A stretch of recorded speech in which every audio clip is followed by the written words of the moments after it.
here, and for this session, we are reviewing a Reddit post. This Reddit post is entitled Unpopular Opinion. You can Healbot on Mercy and ride from bronze to plat. And they've got the subtitle, I did it in my first 5 months. Or I did it in my first 5 months. Well, that first off is just a weird thing to say. I did it in my first 5 months. When were these? Were these 5 months at the beginning of the game? Were these 5 months the last 5 months? Like, the time span absolutely matters for this sort of thing.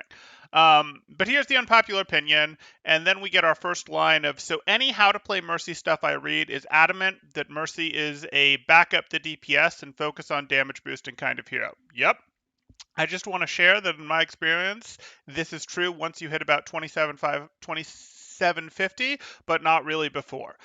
Okay, I get it. I've seen this argument before, guys. Because I see this argument all the time, though, and because people like this and it immediately gets lots of comments, even if it gets locked within a couple hours, it's something that I want to address. Because I see this comment in response when I put my Mercy video up. I see this comment in response to other Mercy guides that go up. I see people go all the time, no, you guys don't understand. In your high-level games, Mercy boost, damage boost works because the DPS are good, but in my games, it doesn't work. And this is almost always a case of it's a more complicated way of saying elo hell, elo hell.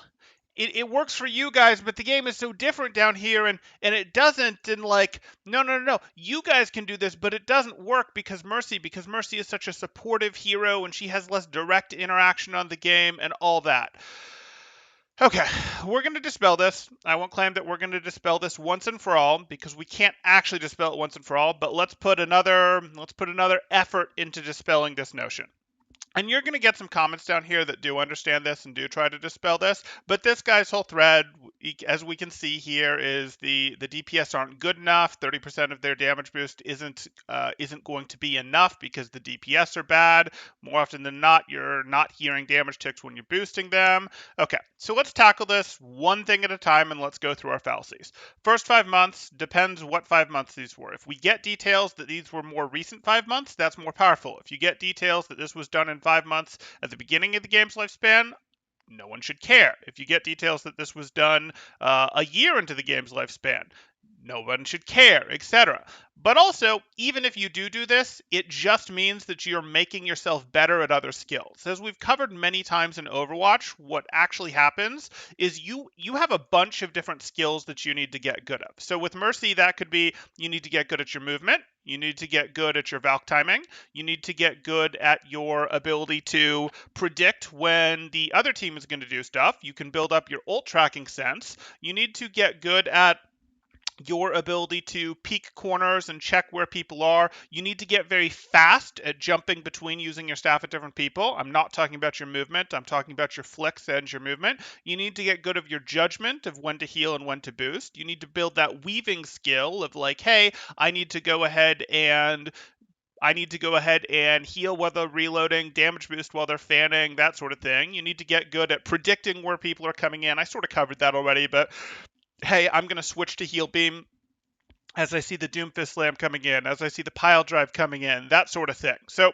there's a lot that you can get good on Mercy that are skills. You can go learn your super jumps. There's a lot of skills that you can build on Mercy like you could build on anyone, where you go, hey, engagement timing, control of corners, all these things. And you can absolutely go, I'm going to get really good at these skills, and I'm just going to build these skills up nicely, and I'm going to let these skills sort of wither, and if I get good enough on these skills, I could get to a moderate rank. Like, that's a thing I could do, because it's just the total value that I bring to the game. It's just whether or not we win the game. So if I get good at these other things, I may be in a situation where I can get to, say, 2700, 2750, it looks like the guy puts here. And that's not weird. Like, if you get good at your movement, you get good at predicting when the opponents are going to do things, you start shot calling the game for your team, you start checking your corners, you can do your super jumps if that's necessary, you have good Valk timings, you can absolutely win just by playing a Healbot. It shouldn't really be controversial that you can do this. But I also can, or shall I say this? I shouldn't use me as an example because we want to use a more standard player here. You can get from You could take Tracer from bronze to plat without ever using the right engagement distance, and you do it just by farming a bunch of pulse bombs at a further away range than you should, and then getting really good and accurate with your pulse bombs. It wouldn't be the correct way to play her. You'd be completely letting wither some of the skills that are actually necessary to play a good Tracer, but you could go, I'm going to engage with Tracer from medium range with poor timing. I'm going to do that. I'm not going to get my engagement timing right, and I'm not going to get my engagement distance right. And then I'm going to farm a bunch of pulse bombs with pitiful damage, but I'm still going to win enough matches because I'm going to practice my pulse bombs really, really well, and I'm going to win a bunch of team fights with pulse bombs. And you could do that. But that doesn't mean that that's the correct way to play Tracer, or that you've somehow done something like, oh, you should play Tracer like this at this level, but then when you get higher, it changes type thing. Like, no, you just built up skills, and that combination of skills works, but no, it's not optimal. It's not building out your hero correctly. So this, in that sense, isn't really controversial. You can, but that doesn't mean you should. But let's continue to go through the fallacies here. Okay.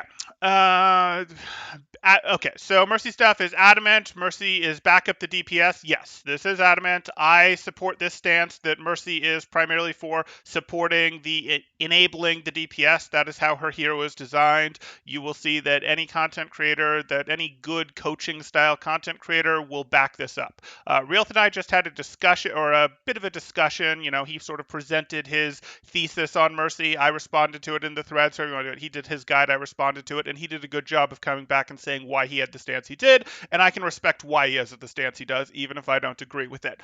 But you're going to see, even though he would be of the, hey, heal them to full, then damage boost them type thing, except in duels, which is a place that we had that was one of the things that led to it, you're still going to see, no, the DPS are primarily who you're interested in. It's you heal up the healers, your other support, and your DPS before you go into those things. So, like, again, it's enabling the DPS of the thing. We could go look at what Spylo's done. Go look at what Hayes has done. They're all going to be, hey, Mercy is a enable the DPS hero. That is how she's designed. That is what she does. And enabling sometimes does mean healing them. Sometimes it does mean healing an Ashe who's standing in a stupid aggressive spot, and healing her as she takes damage in her stupid aggressive spot is going to allow her to do good work. More so than damage boosting her because she's taking too much damage in that spot. That will occasionally happen, but it is enabling DPS. This isn't like is a backup DPS, the DPS hero. Focus on damage boosting kind of hero.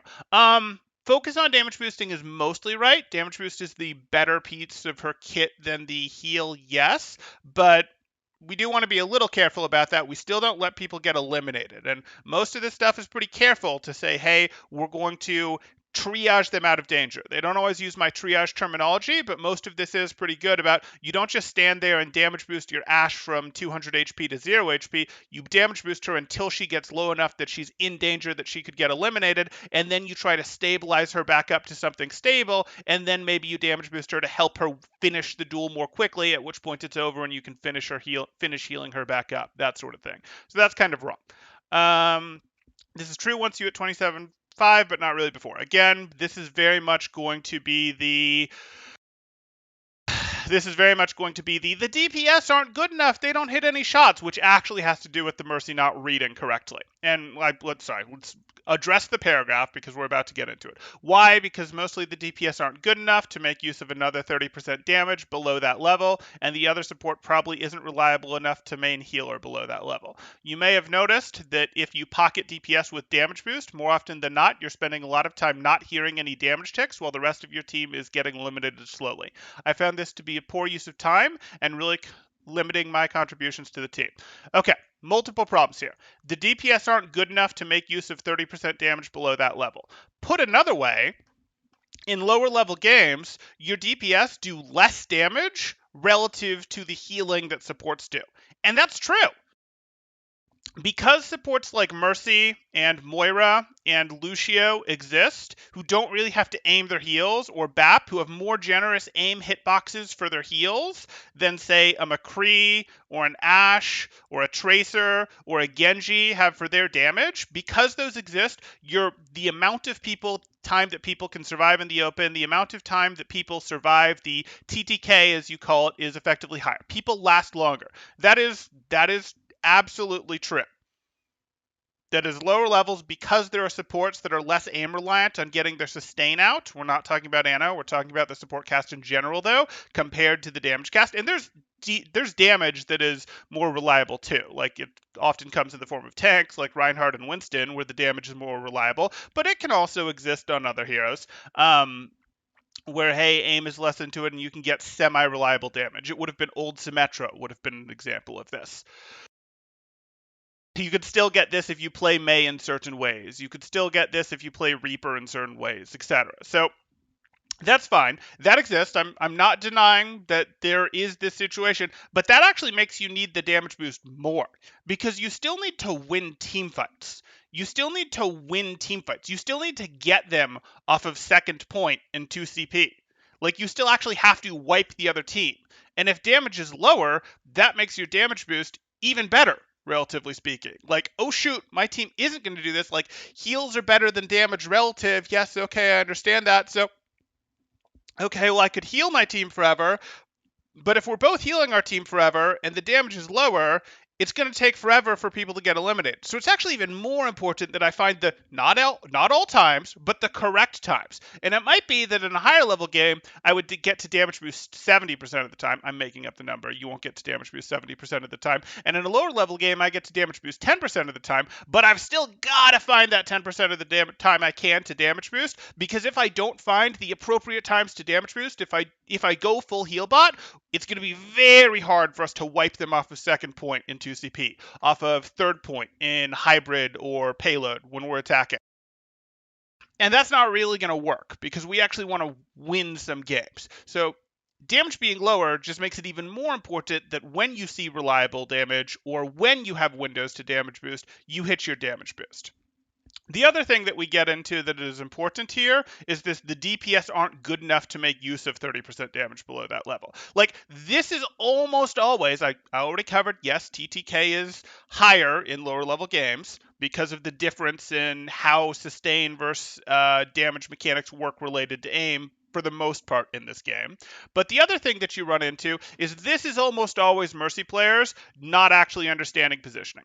This is almost always Mercy players not actually understanding how concaves work, when their person is most threatening to people on the enemy team. Like, them being like, oh, the enemy team is here, and I am damage boosting. Oh, maybe there's some cover. Cool. And we're in a situation where Mercy, and Mercy can be blue in this case, is going, hey, I am damage boosting. I'm damage boosting this person here. Why aren't they getting any eliminations? Well, I don't know. Maybe because this person has a much better shot. And if you damage boost this person, yes, they're in a more aggressive and more dangerous position, but they are way more likely right now to get eliminations. They're way more likely to go, hey, they can do it. They also might need more heals, but they're way more likely to need the pocket right now. They're more likely to get work done. Now, I'm not asking Mercy to damage boost a Tracer in the opposing backline. That is not what I'm asking her to do, because she'll put herself in too much danger. So that's not what we're asking for. But if we damage boost this person and we can find some cover to hidebind, something resembling cover to hidebind while damage boosting this person, this is going to get more work done. But the truth is, Mercies who go, oh, my DPS aren't good enough, there's almost always a heavy helping in there of, hey, I don't actually know what good aggressive positioning looks like, so I don't know when my teammates are in it. Or, hey, I don't know what cooldowns are important to damage boost or reliable to damage boost, so I'm not tracking them mentally. I'm not recognizing when, oh, my Ashe has TNT up. She's probably going to use that soon. That would be a good thing to boost. Oh, my Hanzo has Storm Arrow up and he's entered a good position. He's climbing up over a wall. He's about to do a bunch of work, or he's about to not necessarily do a bunch of work, but he's about to be likely to do a bunch of work. I should Guardian Angel over there now because he's going to pop over that wall that he's climbing up and he's very likely to Storm Arrow type thing. Or, oh, my Hanzo just got dove. I can see the Tracer moving in on my Hanzo. I'm going to Guardian Angel over there now so that I can preemptively pocket my Hanzo if I need to heal him, but more so that I can damage boost him for his Storm Arrow that he's very likely to use on the Tracer that challenges him. Like, this is what we're looking to do. It's almost always that Mercy players don't understand, or if they get told, then don't want to accept, that you have to understand not Mercy's positioning, you have to understand what good positioning looks like for anyone that you might be interested in semi-pocketing and enabling. And I don't love the word pocketing, but you have to understand what good Echo positioning looks like, what good Ashe positioning looks like, what McCree positioning looks like that's about to be in danger, what good Doomfist positioning looks like from the other team so that you know when he's going to roll out to hit someone. What Genji farm positioning looks like. And farm positioning looks different than assassination positioning because you're going to want to enable that farm. You're not so much going to want to enable the assassination plays. Like, you have to understand everyone else's positioning if you want to damage boost well. And do you have to do that if you want to get from bronze to plat? No. No, you don't. You just have to do that if you want to get better at playing Mercy. Like, it's not the only thing that you can do to get better at playing Mercy. Again, we talked about these different skills that everyone levels up in Overwatch, and your total value of skill will cause you to place somewhere on the ladder. But if you want to keep getting better at Mercy, this skill exists, and this skill absolutely works in Bronze and Silver. Absolutely does. Is your Hanzo sometimes going to miss a bunch of shots even when he's in that good aggressive positioning? Yeah, he is. But he had much higher odds of doing work in that position than he did at other times. And so many Mercies are just going, hey, we wiped the other team. Now I'm damage boosting my McCree. Like, let's get set up a situation where here's our team. There's lots of cover. Our team is just sort of set up around here between fights. The other team is mostly wiped in spawn, and they have their own cover. And we're very much in a poke phase. We are very much in a poke phase. And the other team is like two people here who aren't really peeking at us because there's 6 of us and 2 of them. And our Mercy is going, I'm damage boosting my McCree, and I've been damage boosting them for 15 seconds and they haven't hit any shots. Well, duh. The other team isn't really peeking. Maybe they're making the occasional peek, but this isn't useful time. You might be right to be damage boosting McCree because there's no one better to damage boost right now. There's nothing better to do right now, but yeah, you boosting your DPS here for 15 seconds and nothing happening when the other team is regrouping isn't really surprising. Like, that's how that's supposed to work. It's not just I'm boosting them and they're not doing damage, so they're bad. No, this is a window where the opponents are intentionally not going to give them many opportunities. Will sometimes they mess up and go, oh, hey, we're going to dance in the open, and then sometimes you damage boost your McCree and your damage boosted McCree still misses 6 shots? Absolutely. Absolutely, that'll happen. I'm not claiming that that won't. But you got to recognize which is which, and you also have to figure out, was that a bad moment for the McCree, and if I revisit him 2 minutes later, his aim will be reasonable for this level? Or is this McCree just totally out of their water, having a terrible day, on their way down in SR, etc., and they're not going to hit shots? I would be very hesitant to put someone in this second category too easily, and a lot of Mercy players do. Like, a lot of Mercy players do, because they're sort of externalizing their locus of control of, oh, I can't control this match, I have no help in this match, my teammates are just too bad, etc. Again, it's up to you, if you want to climb using these skills, to understand that, hey, this is how this works. I can go ahead and do this in such a way that I have to understand where my McCree should be to do the most work. And if he's in that position, I'll boost it. If he isn't, I might go boost the Hanzo, who's in a better position. I might go boost the Echo, who's in a better position. I might go boost the Winston, who's in a better position. And if you're in a lower level, you're more frequently going to be doing some tank boosting, because tanks like Winston, like Reinhardt, while they pull you into worse positions, they are more reliable sources of damage, which can make your damage boost on them better. And I know I haven't really caught up on chat here, guys. I will catch up. I just sort of want to get through this, and then you guys know the drill. I'll either take a break and address chat and then go through it, or I'll do it. But I sort of want to give a more complete thing, and then we'll spend some time going through the chat and I'll address Q&As there, etc. So keep them coming in chat if you have stuff there. And if you really want to get my attention this second, you can throw up a super chat. But either way, I'll be getting to chat once we get a little more through this. Okay, so then okay, that was that. You may have noticed that if you pocket DPS, spending a lot of time not hearing any damage ticks while the rest of your team is getting eliminated slowly. Well, those are two different things. A lot of time not hearing any damage ticks would be, hey, you're boosting them probably while the fight isn't really happening, or you're boosting them while they're reloading, while they're not actually shooting, while they're not in a good position, and that's on both you and them. You can go find a better person to boost, or if there's no one better to boost, yeah, you should heal. But frequently there is, and that's based on reading their positions and tracking the cooldowns, while the rest of your team is getting eliminated slowly. I'm not sure that those are actually happening at the same time. I don't know. I'm not in your game. I'm not saying that both of these things don't happen, and I'm not saying they never happened at the same time, but I suspect there's some conflation going on here. I suspect you're going, this event has happened to me, and this event has happened to me, so I should assume that these are both, that these are both the case. Now, your team is going to slowly take damage in a poke fight. That's going to happen, and you can heal that damage up, but you're going to want to heal that damage up with weaving when your team is, reloading, when your team is without its good cooldowns for when it peaks, when your Zen, after your Zen has thrown off their 5 orb, that's when you're going to go, hey, I was boosting them for the 5 orb, now let me heal someone for a moment. Okay, now let me go back to boosting him because he's charged up 3 of the next 5 orbs or 4 of the next 5 orbs, and I want to boost the next 5 orb too. That's when you're going to find your, hey, catch up type thing. But yeah, if your team gets into too weak of a position, obviously I'm not going to say, oh, hey, don't heal your 30% health Hanzo.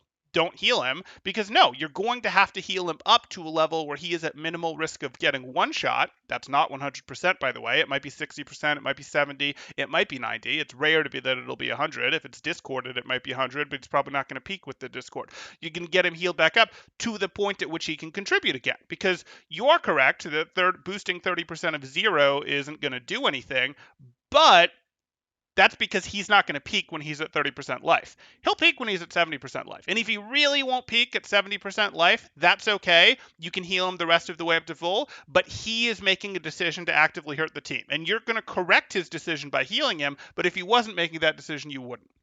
Okay, and then we have a super chat coming in from Akashi for 19.99. Thank you, Akashi.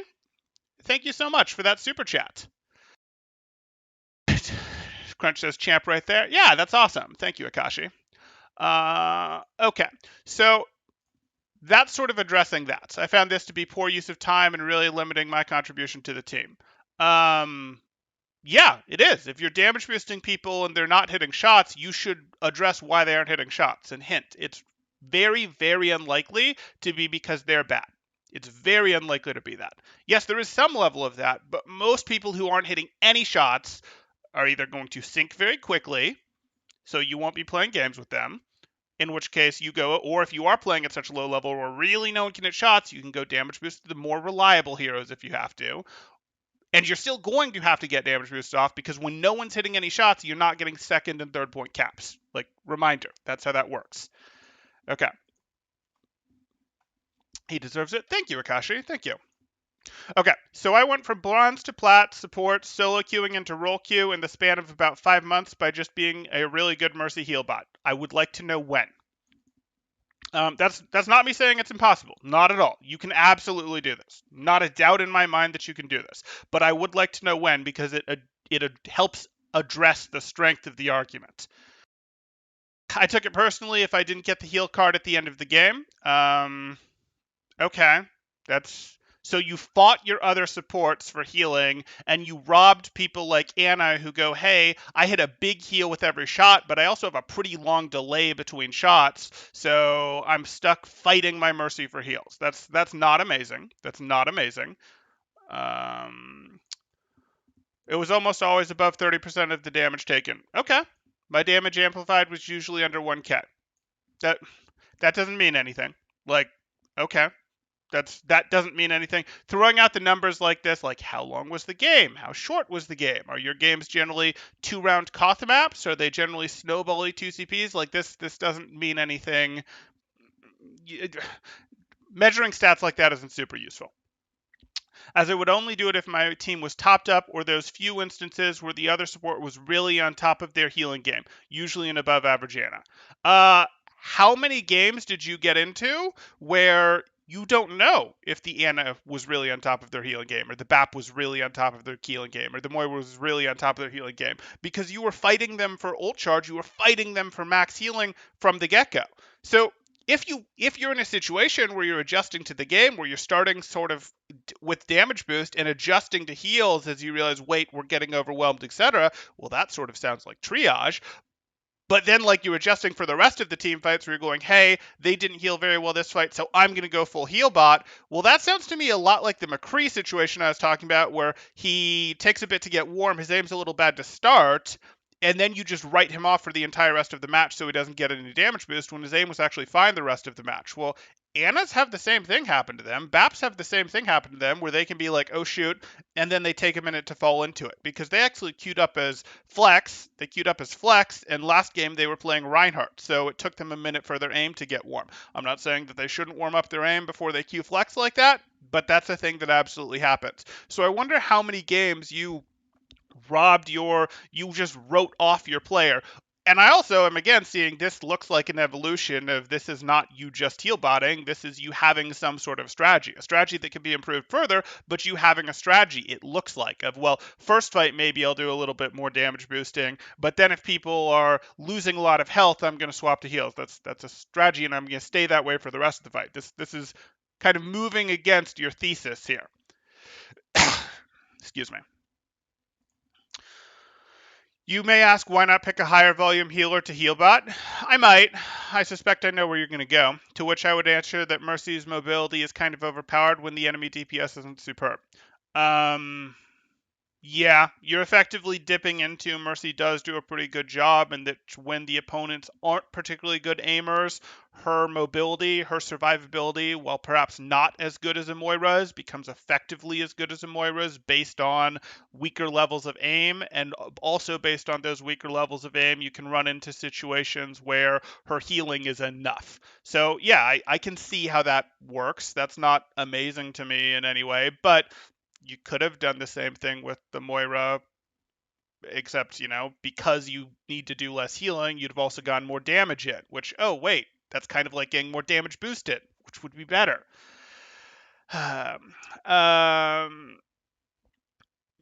still do think you'd be better, and honestly, you'd do even better if you played, and I just used Moira as the example there, but you'd do even better if you played an Ana or a BAP, where you could go, hey, if my team isn't falling behind massively on heals, I can put more damage pressure. I can put more purple pressure. Like, those would work even better.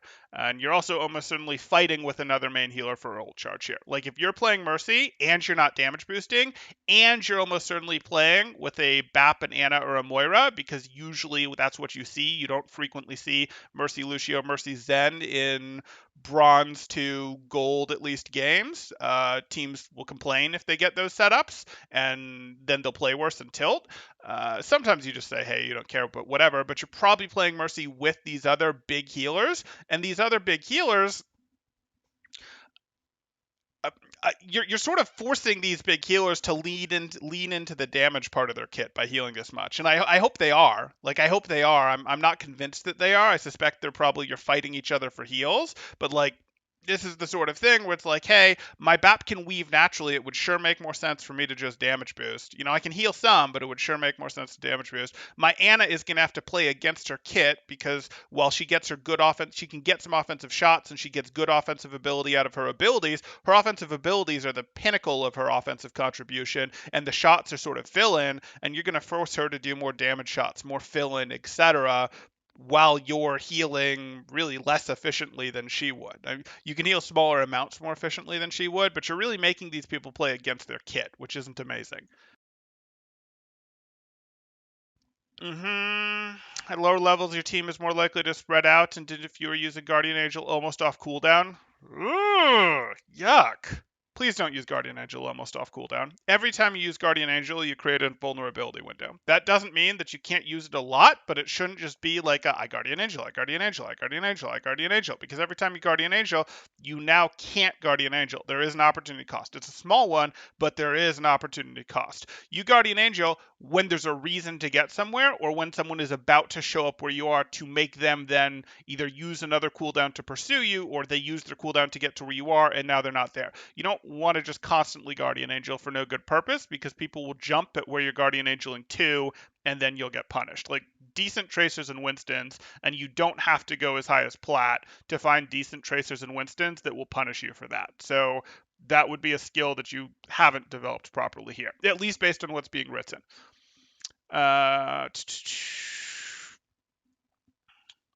You'll usually be the last one alive in the team fight.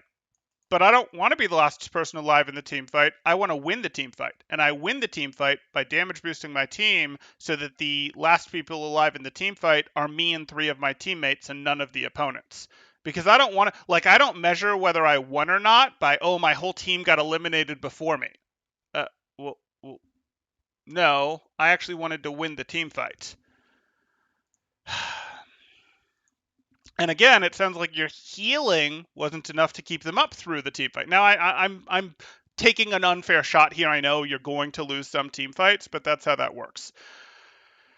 Okay. Reminder to it jump every time you Guardian Angel. You launch into the air more and can float around constantly and barely touch the ground. You don't hit jump every time. The baby tech for, hey, you Guardian Angel if someone's here, you Guardian Angel to them and then hit the space to go a little bit past them, not the full-on super jump, but space to go a little bit past them, is frequently useful, but it is not an every time thing. Sometimes you're going to cancel your Guardian Angel here to have stayed behind cover. Sometimes you're going to cancel your Guardian Angel right behind them, right as you get to them, because you want to use them to body block because there's not cover over here that you can jump to go behind. Frequently there will be, and I would say that this is probably just barely the most common type of Guardian Angel this year, but this is not an every time thing. Sorry, I know I'm not necessarily addressing his hypothesis here or her. I'm teaching them how to play better, but that's fine. We're going to do that. You'll be amazed how little the other team looks up. It shouldn't constantly be launching you into the air. The tech you described is a sort of slingshot tech, not a super jump. If you're not touching the ground a lot, it's because you're super jumping, which is different. And that is used less than most players than most people seem to think. So and will be something that you'll get punished for once you get to Plat, where people have decent aim, the hit scan specifically. Combine that with res, and you'll be looking at a relatively guaranteed 60% win rate. No, you won't. You have other skills that you've developed that the average player won't have. Just because you found that this worked for you with a set of skills that you've developed in a certain way doesn't mean if you tell another player to play like this that it'll work for them, because you've developed skills like evasive movement that other people haven't. You've developed skills like super jumping, it sounds like, that other players haven't. You've potentially developed skills, I suspect, around calling team fights potentially that other players haven't. And if other players have correctly developed some of this damage boost skills, some of this heal weave skills, some of this tracking their teammates cooldown skills, and they abandon that in factor of playing as a Healbot, they're going to play worse. They are. That's how that works. I'm not saying that they shouldn't develop some of these skills, but this doesn't mean that they should throw out these skills. And if they want to develop these skills, they absolutely should develop these skills. They absolutely should, because these skills will continue to be useful to them all the way up. They will. Are these skills easier to work on in the lower ranks? Yes. But if you want more control over the game, you're not good with your 55% win rate, your 60% win rate. You want to take over games without just out mechanicking the opponent hardcore with your pistol. These are the skills that you do it with. And I'm not going to try to teach people how to play wrong to get to a certain level where then I'm going to teach them how to play right. That's very bad for people's development. And it'll cause them to have to spend more time fixing stuff, and then when they get to this Plat level, if this is the level that they think it's at, to get worse before they can get better, and like meaningfully worse, because it's going to be harder to unlearn some of this stuff than it would have been if they just learned it correctly in the first place, or if they hadn't been trained wrong intentionally as a joke. Okay, not as a joke, but hey. Okay. And a reliable way to force yourself out of being hard stuck in silver with mediocre teams. Not really. Again, you just did it with a different combination of skills. I am not claiming that you cannot Healbot from bronze to plat. He is claiming that you can. So yes, you can, but that doesn't mean that it's a good idea. Like, that does not mean that this is the right way to play Mercy, which is the actual thesis here, that this is the right way to play Mercy, and no, it's not. Or the right way to play Mercy up to Plat. He's not saying it's the right way to play Mercy. He's saying it's the right way to play Mercy up to Plat, and then you swap to the actual right way to play Mercy, but that isn't correct. Edit, if I had to sum this up, the theory of Mercy would be fix their mistakes rather than enable their talents, and you'll see W's. If I had to sum up this theory of Mercy, it would be fix mistakes rather than enable their talents. So I don't know if he means fix your teammates' mistakes or if he means for Mercy players, fix your own mistakes rather than enable talents. But like, yes, congratulations. Fixing mistakes will make players better. Which ones? Which ones? Yes, if you fix mistakes, the players will absolutely be better. No question. But this isn't useful advice. Fix your mistakes isn't useful advice. Like going, hey, don't do this damage boost thing, heal people, and then on top of healing people, fix your mistakes. Great. Which ones? Like, what mistakes do you want people to fix? This is why we sort of go, this, A is like, oh, hey, go get VOD reviews. And yes, that's the right thing. But you can't just say, don't heal people. What you actually need, or don't damage boost people. What you actually need to do to get good at Mercy is to do this healing thing plus fix your mistakes. Well, yeah, fixing your mistakes will absolutely make you better. But again, what things specifically are they supposed to do besides heal botting? Because heal botting isn't enough. We have plenty of bronze and silver Mercy players who are heal bots and remain silver and bronze. So they need to work on other things. And yes, you could absolutely make this better. You could say, hey, don't focus on damage boost. What you guys should instead focus on is you guys should instead focus on not being in the line of sight of the opponent. Or more likely, you should focus on getting your Valk timings just right, because this is mostly the most powerful thing you can do to upgrade low-level Mercies. Like, yes, if you said, hey, don't worry as much about this, worry about the Valks, that would be an interesting post. And I'd say, yeah, this is going to be bigger gains. I'm with you here. But that's not what this post is. This post is be a heal bot, and be a heal bot until you get high enough that you can play the game correctly, which is elo hell with more steps. That's what this argument is. Edit 2, comments are getting into a lot of nuance around Mercy. As an adult learning professional, I'm just trying to lay out a simple strategy that people can play consistently rather than learn all of the nuances and get good to advance.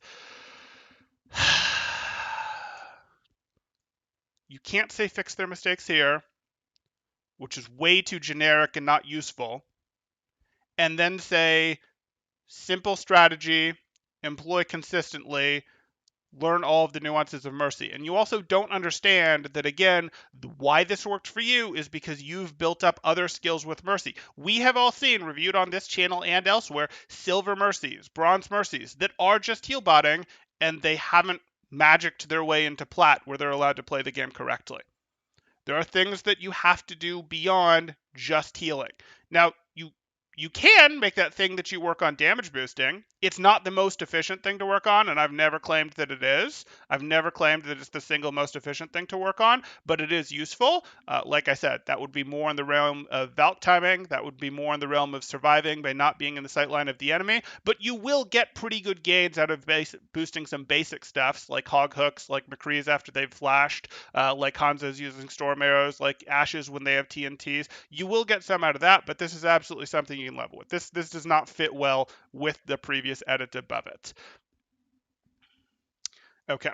And then edit 3, 35 comments in an hour, and the mods decide they don't want to allow us to talk about it. Do we actually have the mod post? Do we have a mod speaking officially here? No. So the mods just locked it. They didn't tell us why. Probably because they, like me, recognize that this is Elo Hell just dressed up in more steps. And this is unfortunately bad advice, but this has continued to get upvote traction even after it's been locked. So be it. So I'm going to address some of the comments here that I think are more interesting, but I think I should catch up on chat first because I've gone 40 minutes without addressing chat, and I'm sorry, guys. Let me address chat here. So here we are. We're not deeply into it yet, but why play Mercy if you want to heal bot? Go Moira, go play Baptiste, go play Anna. Yeah, I think we covered this, or I think they covered this, and they said it's the incredible movement. It's the fact that she's hard to hit. Moira's even better if that's your argument, though, because Moira has Fade that makes her invincible. heal. Moira can do strafe dancing like any hero can, but she can mix that with Fade and she can mix that with Health again. And if you want to abuse hit scan that can't aim, super jump is one thing, but you should watch a AD spamming Moira get up in a hit scan's face. They are going to tilt hard. So if that's the argument, not hugely there. Now that will work less well in gold than it will in bronze, for example, but still. You were hoping I'd stream about this post? Glad I covered it for you. I'm not saying they're meant to Healbot, but they're better at healbotting than Mercy. Healbotting as Mercy is 100% wrong because Mercy isn't even good at healbotting. Right, they're making a combination argument of, hey, it's her survivability plus her relatively high healing. Her high healing for not being a primary healer. And that's fine, except that you could instead, like, that's okay, but why don't we pick someone who goes, hey, I have high healing and I have really high offensive potential, plus a lamp, like BAP does. And you could say lamp, res, okay, similar, fine, so let's discount that, but really high offensive potential. Oh, hey, that's pretty interesting. Or we could pick Moira, who we just went over. Or we could pick Anna, who has that high healing and has more ability to potentially take over the fight with her abilities. And Mercy has this potential to be really good in fights too. I'm not saying Mercy is bad, but she does it with her damage boost, and she's not healing when she uses her damage boost. Like that's how it works. I just saw your video about the DPS bad mentality, and this post really reminded me of that. Yes, there's undertones of that in too many players, unfortunately. I seem to have been one of the earlier people to address that. I'm not saying no one else has addressed it ever, but I don't see it addressed very often. And this has that in it, yes. Anna and BAP require some aim to heal, and then Moira requires the team to not be super spread out. Yes, they do. Those are all true statements, Mercedes. I think maybe what you're saying here is, hey, it's the combination of the mobility of like Mercy, or their argument is Mercy becomes good because the team is spread out. The team is spread out so that you can't heal them easy with the Moira. Requires some aim to heal with the others, and if you don't have the aim and your team is spread out, Mercy becomes the highest health per second throughput hero because you'll miss too many shots on Anna and BAP. Okay. I mean, sure, but like, why wouldn't we just work on our aim as Anna or BAP then? Like, I'm okay with that, but that's like I'm gonna play this hero wrong because my skills aren't good enough yet. That's not my teammates aren't good enough yet. That's my skills aren't good enough yet. Which is like, that's fine. You're gonna have to level up these Mercy skills, or you could just level up your Anna and BAP skills.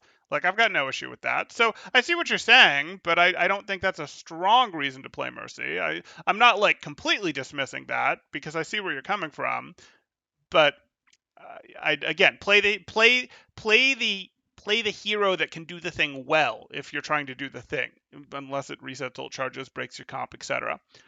Sometimes you don't have much of a choice because your tanks just feed so hard so quickly that they just demand your left click. Sure, but that's triage, Nard. We've talked about triage a lot, and we've gotten nuanced where it's like, hey, the tank is demanding your left click. The Reinhardt is at 20% life, and he's already being healed by the Anna. He's already been naded. And yeah, as Mercy, you're going to hold left click on him and hopefully get him back to like 40-50%, and that's fine. But if he's at 100%, you'll use that first 70% of his life, that first 40% of his life, to perhaps be damage boosting the Zarya next to him so that she does more damage, so that she gets you guys a little more ahead in the fight. And then you'll try to extend the fight after you've gotten a little further ahead. If you can just keep your Reinhardt alive, the lead that your Zarya got, you and your Zarya got really, will be converted into a win. Sure, they require aim. I assume you can left click near your team. To be fair, BAP's healing has to be a little more direct now. If you can't hit directs on tanks, BAP is going to fall behind pretty hard with the healing change he got.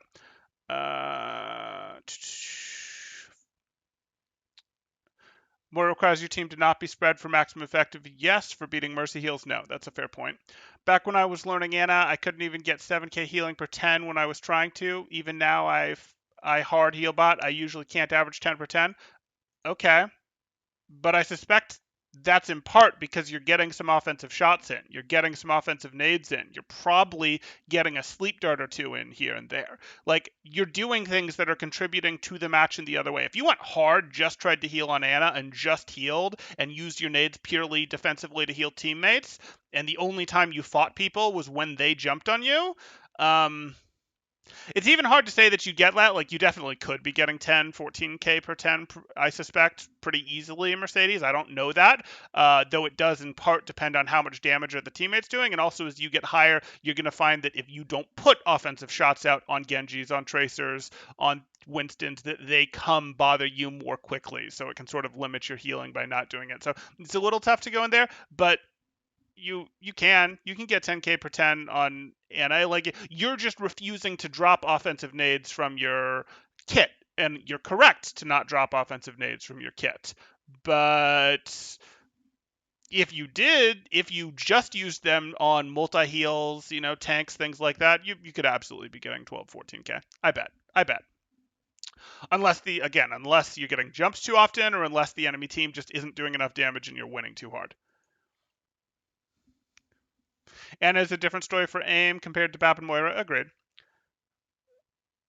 I tried Healbot. Zax, our Mercy, our person who plays out on Mercy a little. I tried to Healbot in Mercy and Bronze. Not only will you miss a lot of opportunities for helping get eliminations, but Healbotting is extremely boring gameplay on Mercy. Boring is subjective. Fair. If you cannot aim near your team with BAP, or at least doing something with Moira, you need to have a serious look at if your aim is a problem. Sure. One Trick Pony Mercy. I mean, I guess, but it's not like Moira requires any aim. A little, but no more than Mercy. Or you can get up by being Blaster Mercy. That would be the Zac solution, yes. And she's going to beat Mercy in healing. Mercy is never the answer to Healbot. Well, it can be the answer to assist Healbot. It can be some triage, but yeah. Unranked to GM Mercy Blaster only. Well, you're not getting into GM just using your Blaster as Mercy. I will not Healbot this game. Did you see SVB's The Curious Case of Mercy? I did, but I don't really want to respond to it because it gets too into gender politics, and yeah, I don't really want to. I've seen that one. There's something there. It's probably being a little bit overblown what he gets into there with some of the, like, oh, well, Ryan is masculine in leadership and this is that and that. There is something there, don't get me wrong. But that's one that I'm going to hesitate to get too far into, because even if I go, hey, I agree with some percentage of this, let's say 70, let's say 60, let's say 90, and now let me have a nuanced disagreement about this part. Nope. Person said wrong thing on the internet. I've seen it. I've seen the response. I've seen it. I thought about it. I decided not to. My team Red and Spawn. I think their things are a bit different on console because Ana Bap are tricky to use. Well, Ana is now trickier to use. They made her dart less. They made her dart back to its PC size. It was bigger on console. Her heal dart shots. Trickier to use, and Moira is situational, so main healer Mercy makes somewhat more sense. I'm not sure I'm with you. Crunched says he disagrees. Moira is far less situational than main healer Mercy. I think that's right. I'd have to think about that a little harder for console specifically, but I think that's right. Do the job 100 times better.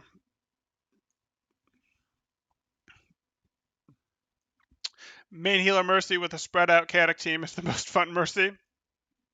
Yeah, Nardstorm, but you mained Mercy, and that's fine. I'm not against people maining heroes. You guys know that. You can main heroes, you can one-trick heroes to learn them. That's absolutely fine. And yes, that is going to cause you to main heal Mercy. I'd also be careful because, like, Mercy is your main healer in a lot of ways in a Mercy Zen situation, but she makes sense in that situation because you're not playing to out heal the other team, you're playing to burst the other team down with Discord and damage boost. And yes, Mercy will end up healing more in that situation because, hey, once you've gone for your initial burst play, she's still going to focus on keeping people alive. But the real play was to get ahead massively, hopefully to get one or multiple picks in that opening phase where you had a lot of boost power between the Discord and the damage boost.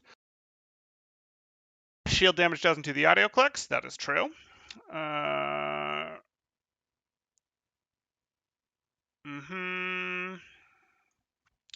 You guys are going to continue to fight over Mercy and Moira stuff. Moira has to worry about resource management. Mercy doesn't. Yeah, and? I mean, that's true, but that's just a skill that she has. Mercy has to worry about weaving damage boost clicks unless you try to play her Healbot. And Mercy is dishing out less healing. Yes.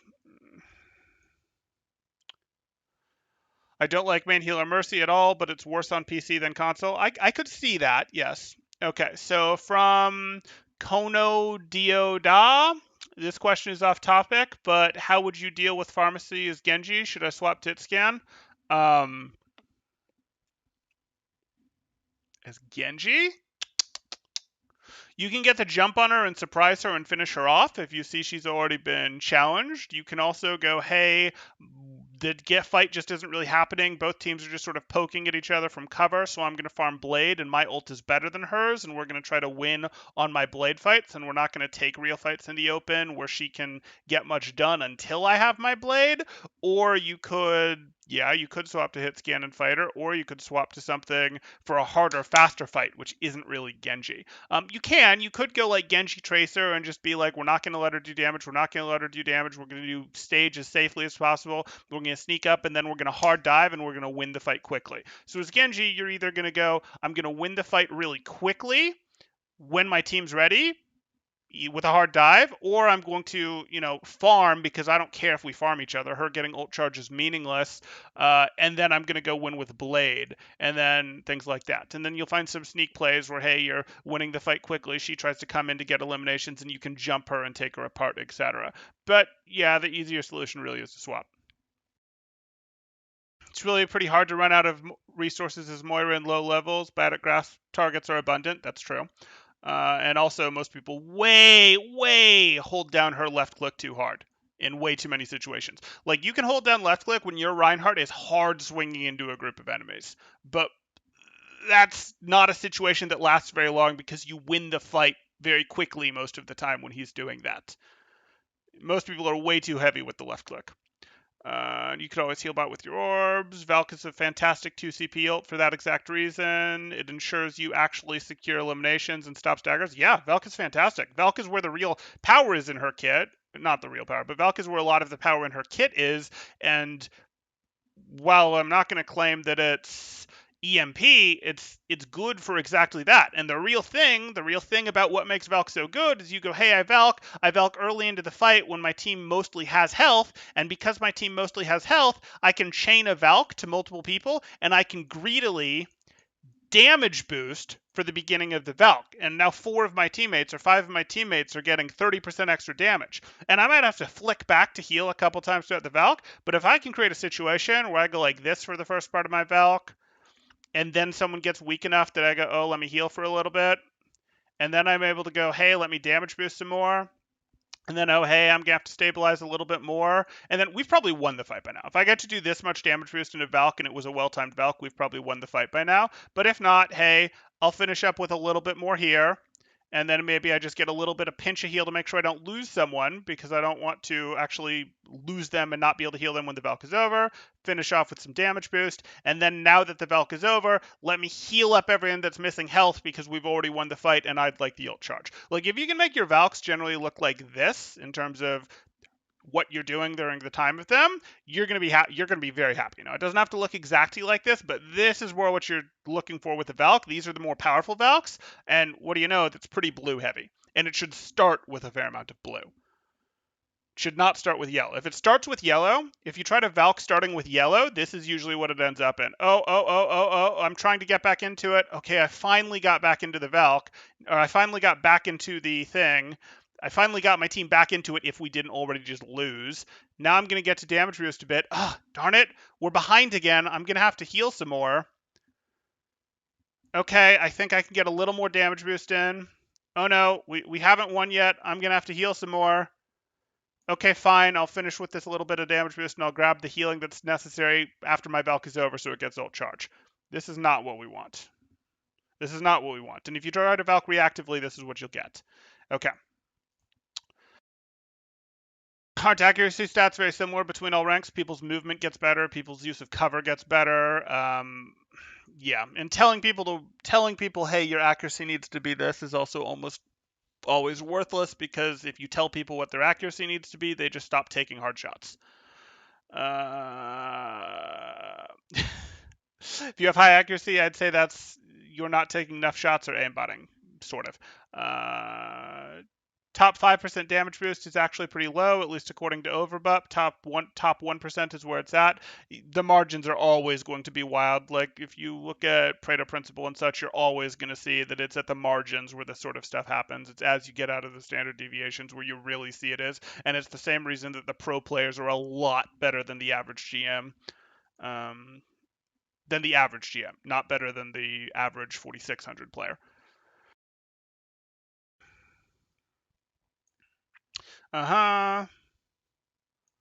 I was told Mercy should pair with flankers like Hanzo or Junk at an off angle but whenever I smurf in silver or gold, I damage boost to Winston during the dive or Rhine when quarter trading. Is that wrong? In silver, you're probably perfectly fine to damage boost to Winston. You're probably going to go, hey, my Winston is jumping in.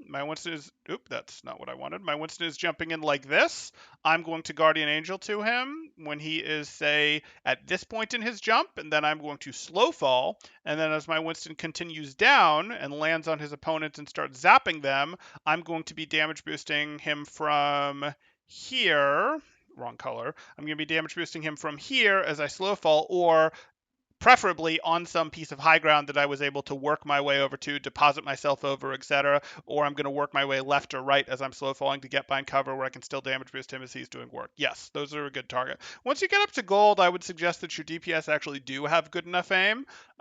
You'll sometimes find a DPS that's on their way down, they just placed into gold, and then you might go, okay, after not a minute, but after, multiple times of checking in on them and them really not doing work when they were in good positions to do work, you might go, okay, I'm going to ignore them and revert to tanks. But real golds actually should have plenty reasonable aim to get value out of damage boosting them compared to the tanks. Again, but really it's not about the hero, though the hero helps. It's about the positioning. It's about the level of aggression. That said, most of us wouldn't consider Hanzo or junk flankers. We'd consider them poke DPS. Sometimes they take flanks, sometimes they take off angles, but we wouldn't consider them flankers. And I wouldn't go with flankers in most situations as Mercy. I might go with a Hanzo, I might go with a junk. I'm probably not going to go with a Genji. If I go with a Tracer, if I go with a Genji, it's going to be when Genji is playing a poke from angles thing, not when he's playing deep in the back line, unless he's blading, in which case you'll go with him because there's enough power behind it. Yes, of course. I just meant that obviously golds are hitting shots. I don't know what that's in reference to. Okay. Oh yeah, you guys, that was the accuracy stat. Okay, got it. Golds and silvers definitely are hitting shots. Right. These days, golds are hitting shots, and even silvers are hitting shots. Not like tons and tons of shots, but they're not can't hit the broadside of a barn level. That was 4 years ago.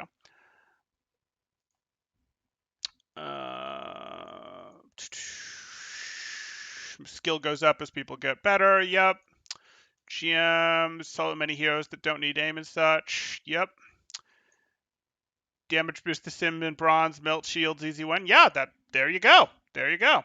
Okay, I'm still catching up on chat, guys. To be fair, I will go through some of the Reddit comments as well. This is going to be a longer stream. I hope you guys are enjoying it. I'm going to keep going through here.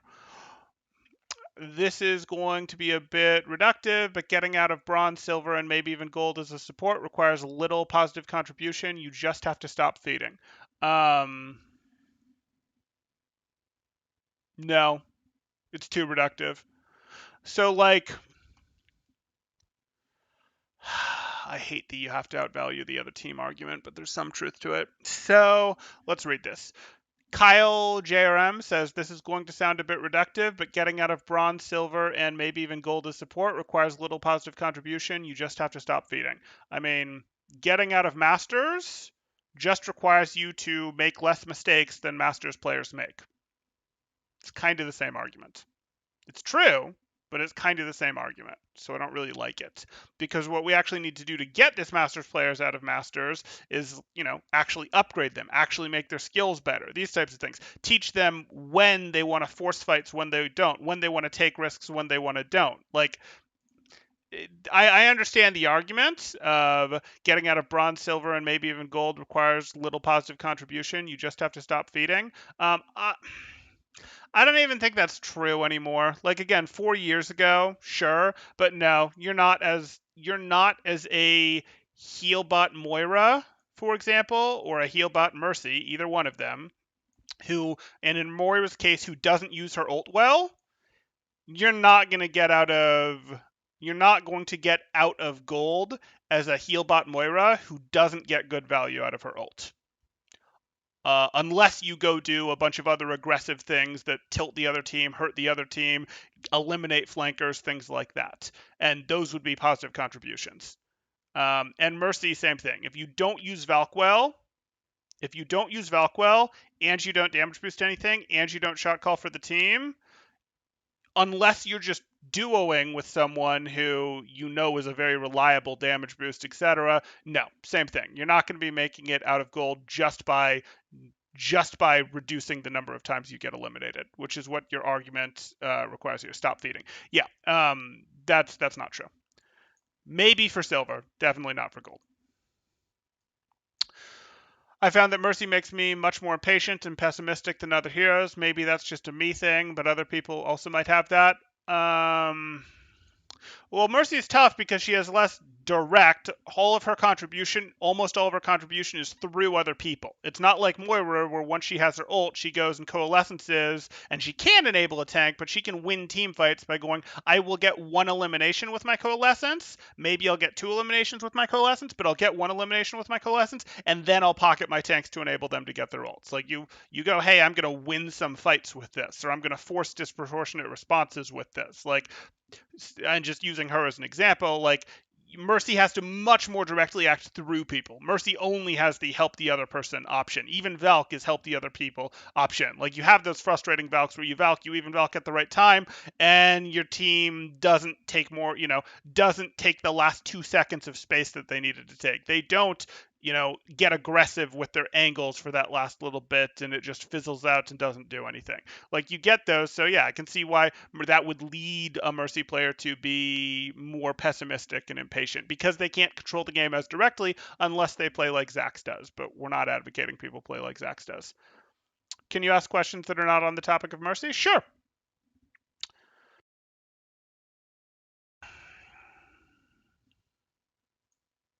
Is Lijiang Garden a bad, neutral, good Widow map? In the current era,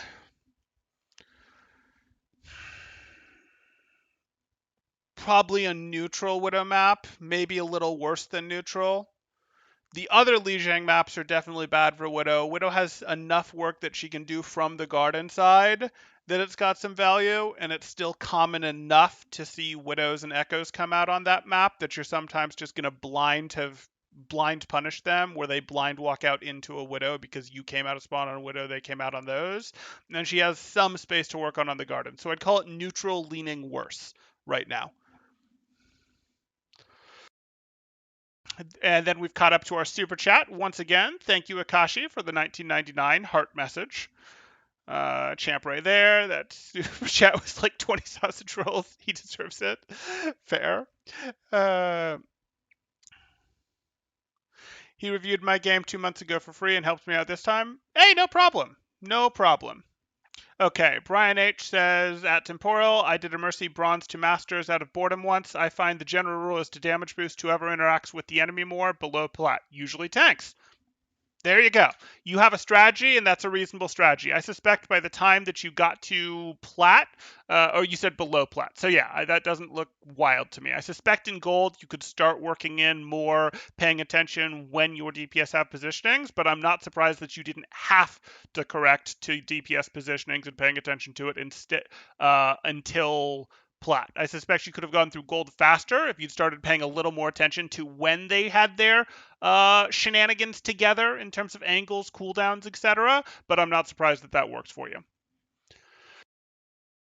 Once I reached Diamond Plus, again, I think you would have had to do it in Plats, I pocketed the strongest off angle and whoever had the most pick potential. Yep, because you recognize what a strong off angle looks like for players, which is an essential Mercy skill. It's not like you can't get out of bronze without that skill, or you can't get out of silver with that skill, but that is a Mercy skill that you have to develop. Another thing is that you can build ult faster with damage boost. If you can boost to Dynamite plus Fire Strike plus Fair Rocket, then do some healing. You've got 4 sources of ult charge at once. Yeah, the Fire Strike isn't amazing, and I find Fire Strike is something that Mercy players can get themselves a little bit into a trap on and being like, oh, I need to be there to boost the Fire Strike. And putting yourself on a 6-second timer for Fire Strike boosts when it's as an ult source is a little iffy. It's not that it's wrong, it's that it's taking up brain power.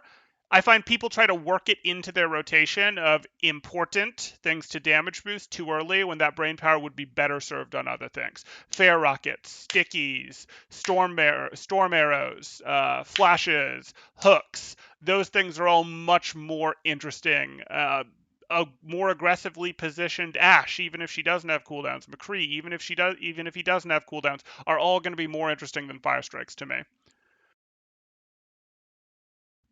And then Val, Resident Mercy, not quite one trick, got some mana in there. Before signing up for coaching, people on the internet gave me bad Mercy information. When 20 people say the wrong info, you start to believe it. Absolutely. Absolutely. That's why we don't democratize the right answer. We go, hey, objective, what is objectively correct? What actually works? How does this actually go? That's why that is important. It's, like when it comes to what actually works, that's not something you democratize. The issue of not trusting teammates in Overwatch is such a big topic and affects every role. Absolutely. And it's because Overwatch is such a team-based game where you're stuck relying on your teammates that it causes these kinds of things. What was the info? May built a lot of trust in my team. People will follow up when you give them a chance more often than I expected. I could see that. I could see that with May walls and everything. Mercedes says, maybe I'm projecting, but with rare exceptions, I do not trust metal rank Annas. I give them 10 seconds between fights to heal a DPS missing 50 health, and 10 seconds later, they realize they're missing 50 health. Press X once. Seriously, press X once. Don't spam the I need healing button. Sorry, you're on console if memory serves. Press the I need healing button. If you don't have it bound, find a way to get it bound, because, that matters. And I know there's the meme out there of the Genji that says I need healing and no one should have the I need healing. That's wrong. That would again be something that got memed too hard, etc. Most supports are going to appreciate it if you press that button once for them, especially between fights, especially if you're standing behind or to the side of them where they might not even see you. And also, you can end up in situations where your Ana is here, and I think this is what Crunch is going into. Your Reinhardt is here at 30% health, and there's cover here, and you're standing back here as Hanzo, waiting to get healed.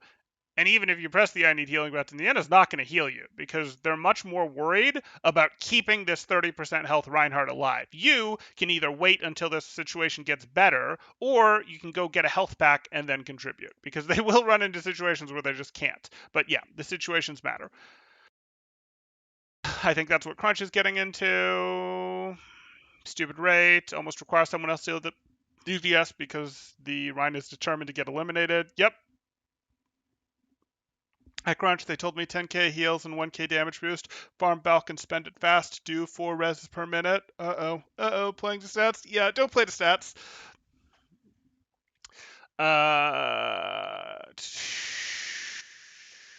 Bad advice came from Overwatch Uni and Mercy mains. I could see it. Have you seen the post earlier today saying Mercy was a hard counter to Fair? I did not click into that post or see that post. No. I do wonder why this thread was locked. Me too. My best guess, I have a couple guesses. One is I see through this as, hey, this is kind of an ELO hell post, and most of the times the mods don't like that. This is a little convoluted to be an ELO hell post, so that's a little less likely, but that's one possibility. The other possibility is the smart minds in the Overwatch University world, the content creators, the people who actually have some level of, hey, we have credentials, we have sort of established we know what we're talking about, are all on the same page on this. And this is the sort of thing where the mods don't want a bunch of misinformation to spread, so maybe they're trying to do it. I don't particularly like that solution. I would say, hey, let us shut this type of thing down with videos like this. But the problem that you run into is there's people that like this type of answer. And we'll do a refresh here because I actually want to see this is probably at more than 70 upvotes right now. 116 upvotes right now, as an example. People like this information. The wrong answer, that is the answer that people want to hear, is always going to be popular. So we're trying, I'm trying. I'm doing a video covering the topic. We know Ralph just did a Mercy guide. We had a raid from him earlier, and you guys can go check out his Mercy guide if you like. He did a fine job on it, even if we have a piece that we disagree on. But he's certainly not going to go like, oh, just Healbot, etc. The people here who sort of know what they're doing, if we went and looked at Spilo stuff, he's certainly not going to tell people to go Healbot. If we go look at, it could be that the mods are going, we sort of know that this is wrong, so we don't want this to just be like upvote bait. It's the same thing where Reddits get taken over by, like, if you let memes be allowed on a Reddit, memes almost always take over. The good posts, the good detailed stuff, like here's a detailed guide of how to go do stuff versus the meme. The guide will get like 10 upvotes and then it'll get buried by the meme that took 30 seconds, 2 minutes, whatever to put together and gets, thousands of upvotes versus the 10 upvotes, the 100 upvotes, whatever for the guide before it doesn't get seen and the guide took, hours to put together and took actual expertise, etc. Like, if you don't have rules surrounding some of this stuff, you end up in situations where stuff gets buried. Oh, did they unlock it? Oh, they unlocked it. Okay. Okay. The lock was an accidental misclick by one of our mods and has been removed. The lock, not the mod, to be clear. We will always leave a pinned explanation comment. That was surprising that we didn't see one.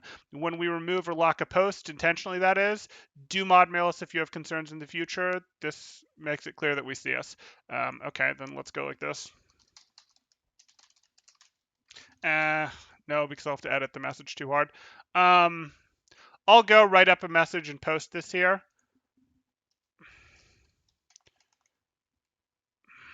No, I like to generally do a more of a write-up.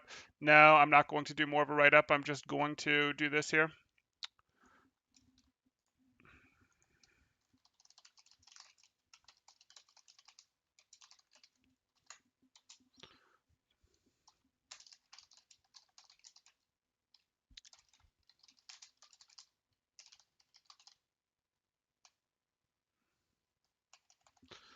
Bird.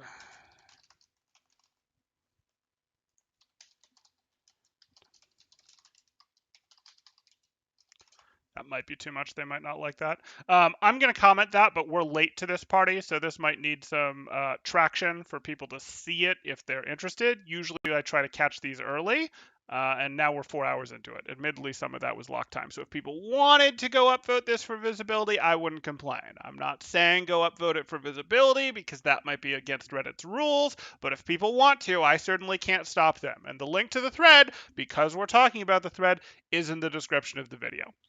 Okay. Okay, so this is now unlocked and has more upvotes and has more comments. Temporal, should extra priority be given to healing allies hit by friendly and his nades? Not necessarily. There's situations where it could be, but that's too situational for a real answer. Oh, this is interesting. My chat just cleared itself, as in, like, got deleted or something? I don't know what you mean. Oh, did mine just reset? Shoot, I think I just lost my spot. Uh-huh. Okay, there we are. Oh, you guys added a lot of comments. I'm currently gold and trying to heal bots and it's not working. There you go. Work on these other skills like damage boosting. Again, Valk timing is probably more critical, but level up your skills. It's not just heal botting. That's just heal botting can do. It's not just heal botting can't do it. You can go, hey, I don't care much about damage boost and climb, but really you should care about damage boost. But you do have to keep working on your skills one at a time to climb on Mercy, just like you would on any other hero. They definitely mean fix the player's mistakes, not the personal mistakes. Probably. Fix your mistakes equals get good. They definitely mean fix the player's mistakes, not the personal mistakes. Again, I still don't know which you mean by that, Crunch. Do you mean fix like the Mercy player's mistakes, or Mercy fix your teammates' mistakes by going and healing them out of the bad situation? I don't know. I'm not definitively clear on what they mean there, because they could very well. Uh, Theory of Mercy would be go heal people who get into trouble rather than enable them and CWs until Plat. It won't take you to Plat. I mean, it can, again, if you have enough other skills that you're doing right, but you're doing other skills right, even if those skills aren't damage boost. Healing people doesn't fix their mistakes, it just lets them make the same mistakes again. Healing is a hell of a drug. Are higher ranked players doing more damage because they shoot better or because they get damage boosted? Huh? Are higher ranked players doing more damage because they shoot better or because they get damage boosted? I mean, both. Both of those things happen. But there's not a Mercy in every high ranked game, so if that's your theory, it's definitely not just that they're getting damage boosted more often. They do get damage boosted more often, but yes, it's primarily the aim there. Refresh, they did comment the lock was a mistake apparently. Okay, I'm caught up. Sorry, guys. Refresh the post. It's been unlocked with an explanation. I'm trying, guys. I'm trying. I see that you all did it. I'll try and skip the rest of the comments that say that because you're all going to say that. What do you think about Healbotting as Mercy in a quad DPS comp?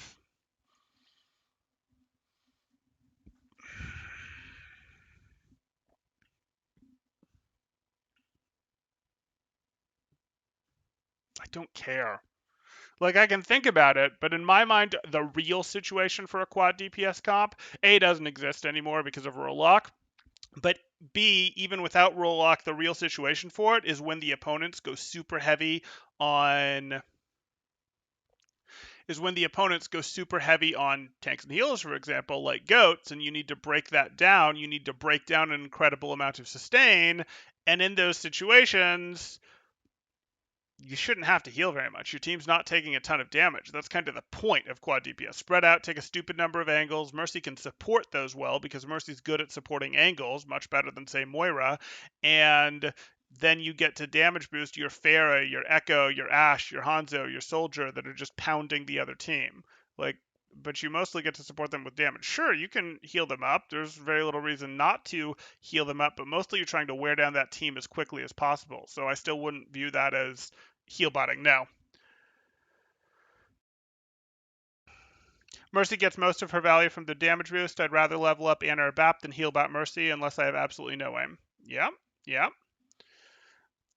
If you were a developer, how would you balance each character in the current game? And that's going to be way too big a question. If you were a developer, how would you balance each character in the current game so everyone is playable at any elo? What would you change on their abilities? What would you buff or nerf on each hero? I would deny the premise. I would deny the premise because I would have to completely rework Bastion, for example. Like, I would have to completely rework Bastion.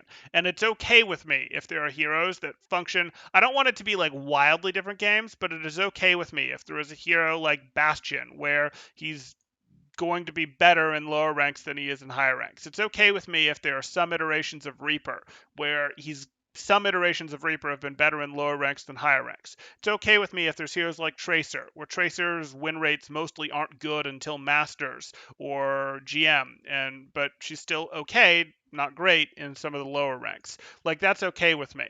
I don't particularly mind that, so I deny your premise a little bit. I don't want it to be like wild, oh my god, Bastion is perhaps too wild, but Bastion I'll still accept because it sort of forces hey, people have to learn some level of team play. Bastion is sort of a hurdle for game mastery, for understanding how the game works of can you guys solve Bastion? And yes, it sucks that you have to work with teammates to do so, especially teammates who haven't figured out how to solve Bastion yet, but that's kind of the game. And I actually think we're in one of the more balanced states Overwatch has ever been in.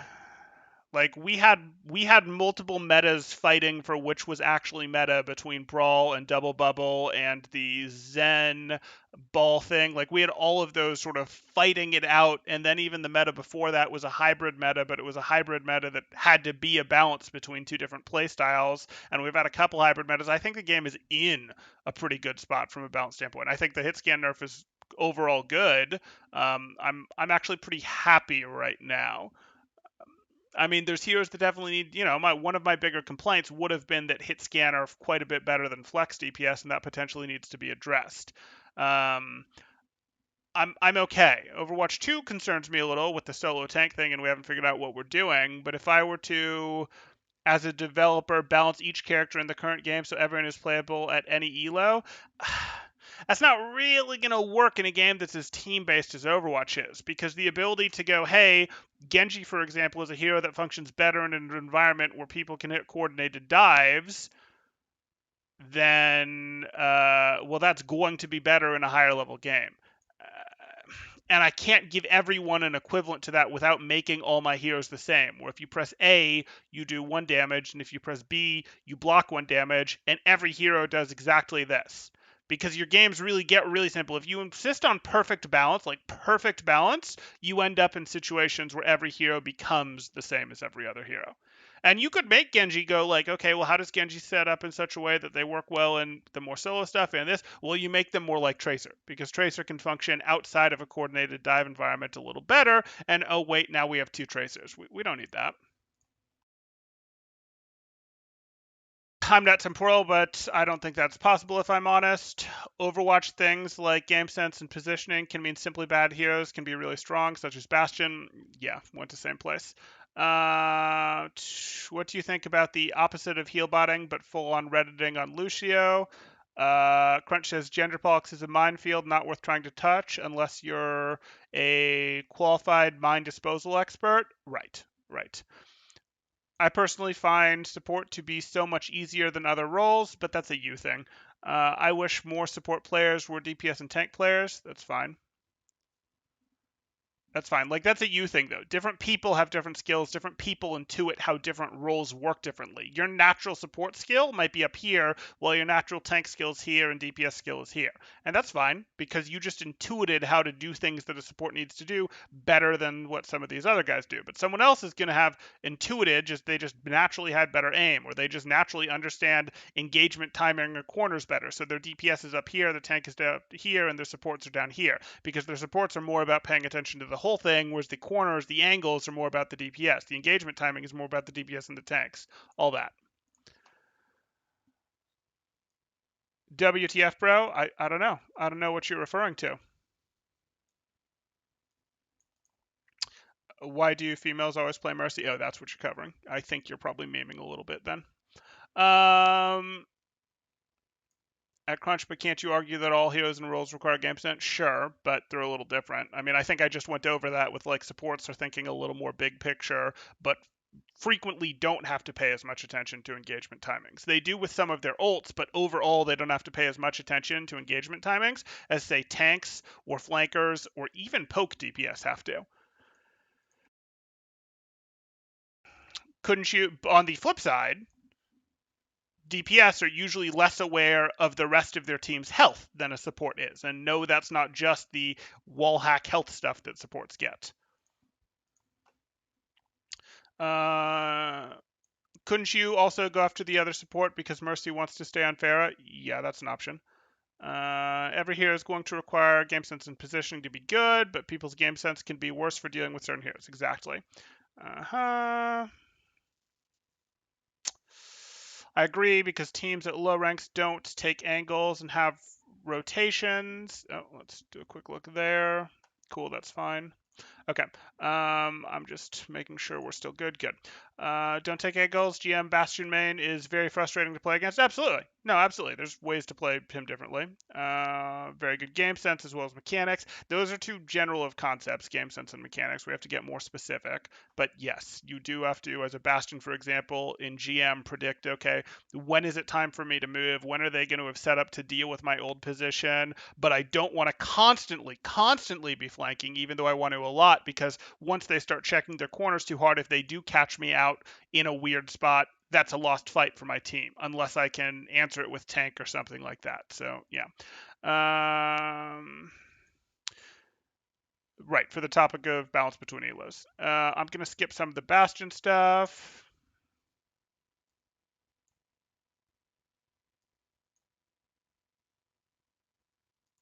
Okay, I'm going to get back into the Bastion stuff because Kanodioda. Sorry, that's going to be hard for me to pronounce. Bastion harder here than McCree. What? You just said Bastion is harder than McCree. Yeah, in GM. If you want to play GM, if you want to play Bastion at a GM level, it's going to be harder. You're going to have to master skills to a higher level than you are as McCree, because McCree is a more flexible hero who works better in more situations. Bastion has to like force himself between doing two different things and has to guess right every time, and every time he guesses wrong, his team loses a team fight. McCree is way more flexible. So like, if you're what you're getting into is the difference between skill ceiling and skill floor, and if we, depending on how we want to define our terms, but if we define skill floor as to make the hero work, you have to be at least this good, and then the hero sort of does what they're supposed to do. Yes, Bastion's skill floor is like way down here, and McCree's is sort of up here, because, hey, if you just play the one style of Bastion, if I set up a turret, and I sort of shoot at the opponents from here, and hopefully people build a bunker around me, great, that'll sort of work for Bastion, but in terms of actually making Bastion work at the higher levels, you're going to have to be way, way better than that. That's not going to work. Whereas an average, an average McCree, not an average McCree, but like, how do I put this? If I take the average 4K hit scan player, I would way, way rather they be on McCree than Bastion. If I have a Bastion player in GM, I absolutely hope that they are a Bastion specialist. I absolutely do. Because and I would rather my Bastion specialist play McCree for a round than my McCree specialist play Bastion for a round. Like, I expect the Bastion specialist playing McCree for a round is going to perform better in that 4K game than my McCree specialist playing Bastion. I do.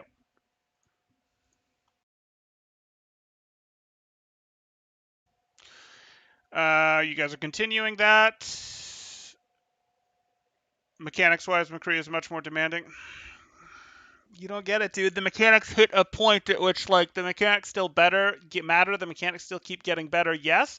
But I can promise you, absolutely promise you, that what I just gave, the example of your McCree and your 4K McCree and your 4K Bastion swapping, the Bastion will do way better on McCree than the McCree will do on Bastion.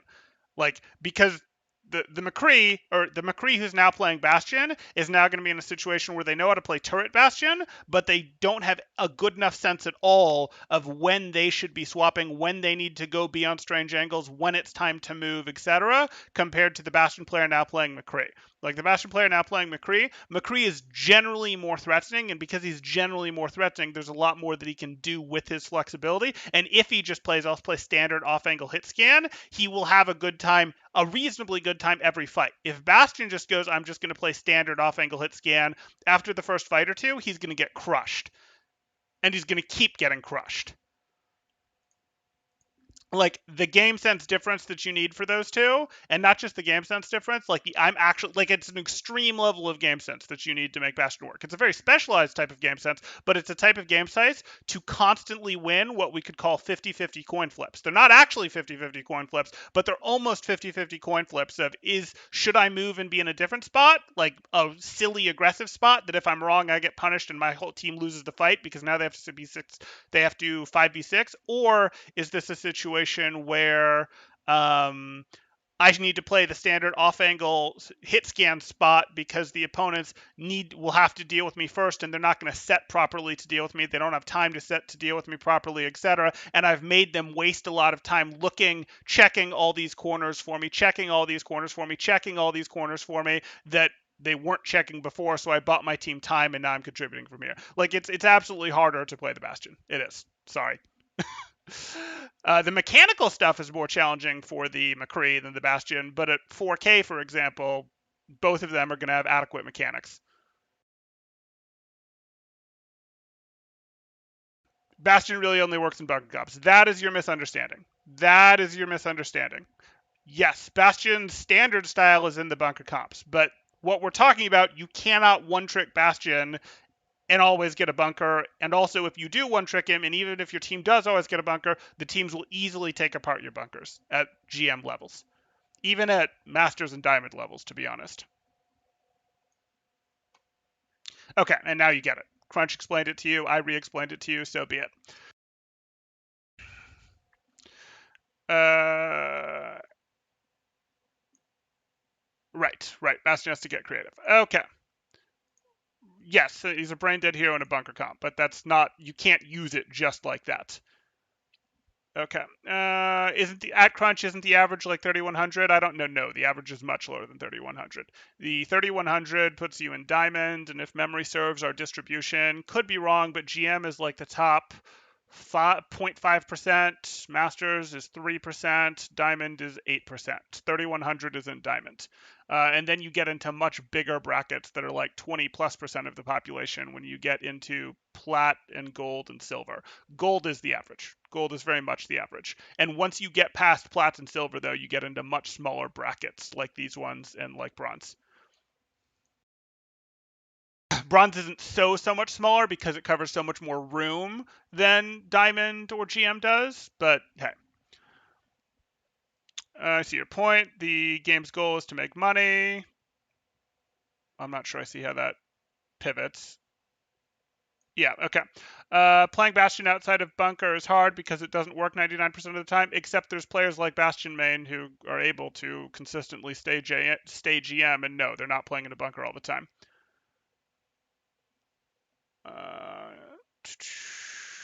78% of players were bronze to Pat, were between bronze and plat, according to Kaplan in 2018, and there's no reason to have changed that distribution. Yep. I feel like missed opportunities should just count as mistakes in regards to making fewer mistakes to rank up. Basically, yeah. I agree, but I've played against top 500 Bastion one tricks. They exploit the fact that most of the rank is not very familiar with Bastion play, so they take very strange angles to deny space. Absolutely. Median SR 2300, which is a little below 2500, but I believe that is correct.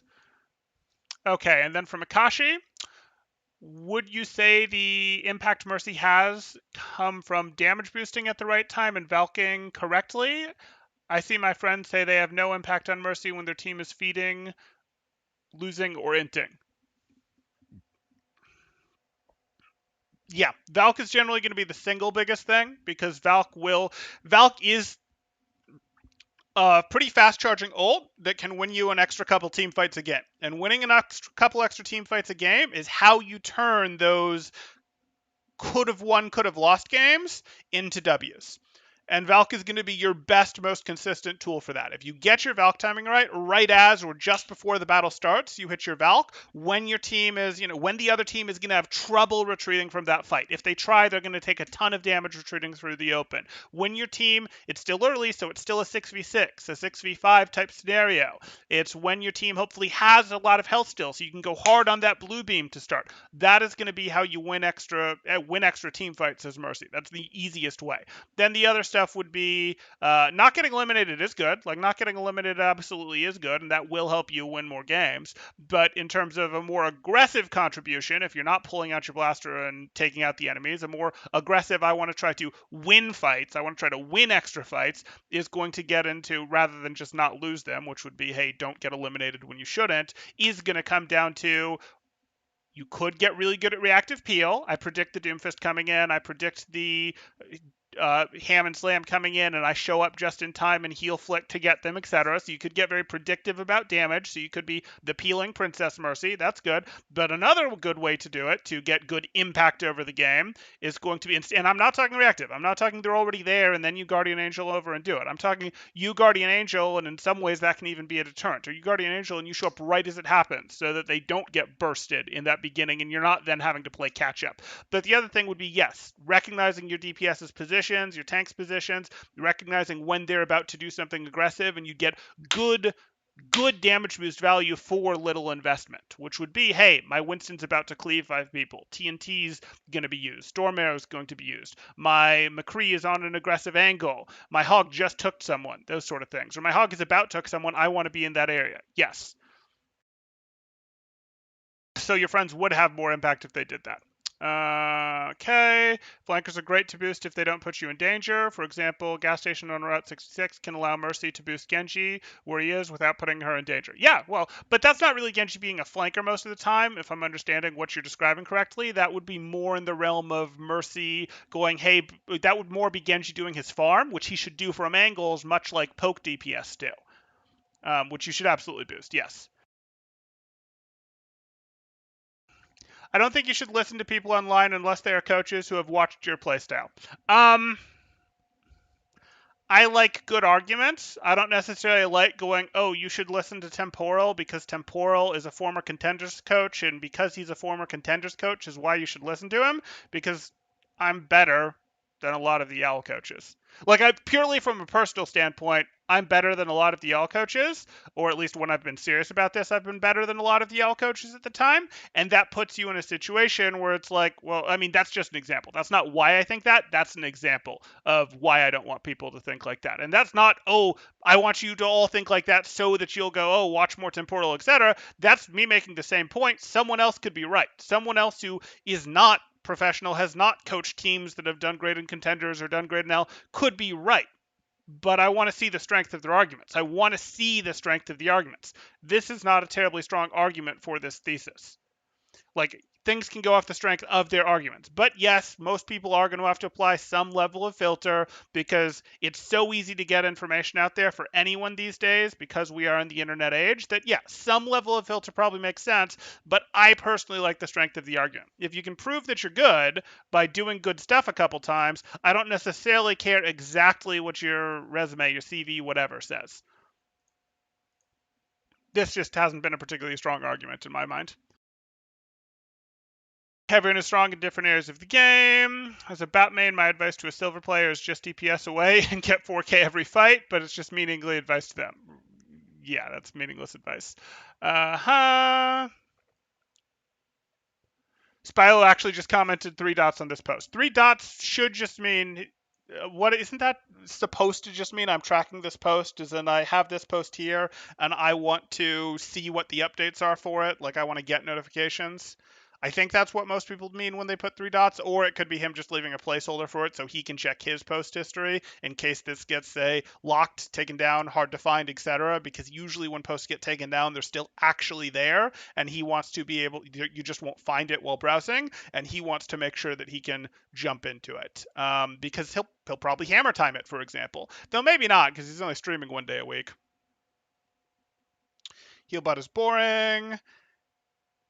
Have you ever looked at the top post of Overwatch University? I didn't expect it to be that bad. Some days they're good. Some days they're good. We've had days on Overwatch University where I have a guide up there, or maybe I have a detailed team fight of contenders up there. Spilo has a guide up there. Major Midget has a guide up there. We've had good days on Overwatch University where, hey, there's a lot of good stuff there about how to do stuff. But then you have other days where it's like this and it's getting upvotes. Maybe Spilo will edit his post. If so, we'll go take a look at that. At oh, there wasn't at temporal. At temporal, people are very biased when it comes to rank. I submitted a 4100 game and said it was gold just to see the advice. People focus on the rank more than the gameplay, which creates a lot of misconceptions. Oh, interesting. Interesting. Did they actually review it, or did they just drop generic tips for the hero? Because I see a lot of that too, and for a while that stuff was getting downvoted. For a while, people who just gave generic advice and didn't watch the VOD were getting downvoted, and I appreciated that. I appreciated that people were doing that. I don't know that that stuck though. I was hoping that culture would take over. Is the code for the game still valid? I would love to see that. Long time ago. Unfortunate. Let's do it again. That's actually not a bad idea. So I was playing Zen and people would tell me not to transfer myself. Oh boy. Or that I'm out of position because I am flanking because I know enemy team has more ults and I have to make a hero play. Yeah, yeah. A vote to the left, I did my part. Okay, Lewis. Sounds good. Or that I'm not shooting shields. Okay. Crunch says, as I fix their team's as in fix their team's mistake, fix by healing their team, not fix their own mistakes as mercy. Yeah, I think that's probably the more likely case, but it's not perfect. Neither of those fit perfectly in the realm of what's being said here, but I think you're probably right, Crunch. What'd you do instead of taking shooting shields? Take off angles and pressure flanks. This is our 4100 game. Good, but have an open mind. Okay. Because chances are you're also wrong part of learning. Stick to people who have any proven qualification. I'd say just stick to people who have any proven qualification, and if they don't, take that with a major grain of salt. I hear you, Crunch, and it's tough because, again, information is so freely postable by people in the modern day of the internet that you probably do that some level of filter makes sense, but then you have to get into who's giving people the credentials, because then you get into, well, do the institutions that are giving the credentials make sense? Like, you might look at Overwatch University, and I'm not trying to pick at Overwatch University here, but they have the ability to go, hey, educative streamer, educative YouTuber, educative whatever. Is that is do you trust them as a body to determine who does and doesn't make good enough content to have that, or content that should have that? Do you feel like, yes, they've given this to the right level? Are they fine enough with their filter of who gets it? Are they too fine with their filter of who gets this thing? And are there cases where they've been wrong? Have they been willing to admit to their mistakes, correct their mistakes? Like, what do you want to do there? Because then you get into, okay, well, if I'm going to trust what other people say for this rather than doing my own work, like, it sucks, but you really have to do your own work to figure out what makes sense, or to figure out who makes sense. And it's the same way that, when people ask me, how do you become a good coach? What do you do? How do you go about becoming a coach for Overwatch that has any idea what they're doing? I walk through it, and one of the steps of how to become a good coach is you do look for the best content, best coaching, best educational stuff out there, and you absolutely have to make your own list. You have to make your own list. You have to cut out the stuff that is regularly wrong, cut out the stuff that doesn't reliably produce value, and that's going to be some stuff that people that has credentials, that people generally say is pretty good, etc., as you go through and go, this is wrong too often, or this is okay, but it's repeating the same thing all the time. It's not giving me it's not giving me enough gems that unleash the next level for me, that cause me to think about the game more often if you're developing to be a coach. So you have to do your own work on this. You can go, hey, a source that is a very good source is recommending another source. I'll go look into that source, but that's coming from something that you've already yourself verified as a good source. And then you still might go, you know what, the recommendations are crud, but the recommendations are more likely to be good, so we'll take a look type thing. So I'd be hesitant to lean too hard into that, Crunch. And not have an ego, because you can always be placed in a lobby where you're the worst player. That's going back to a different conversation. If I ever give advice on Overwatch University, I just repeat whatever I hear someone like Spilo say. I feel pretty good with that, to be honest. Okay. That's fair, but you have to be a little careful, because that can put you in situations like that can be good, but you got to be careful about, are you just doing it? I want to make sure that that's not the situation where you're looking at a 4100 replay and just being like, Spila said this once, or Temporal said this once, or whoever said this once. So, and this is a Mercy review, so I'm just going to drop the 3 things that Temporal said about the last Mercy, the 2 things that Spilo said about the last Mercy, whatever. You don't just want to drop those, because it's got to make sure it applies to the correct situation. There are other factors that go into it, but yes.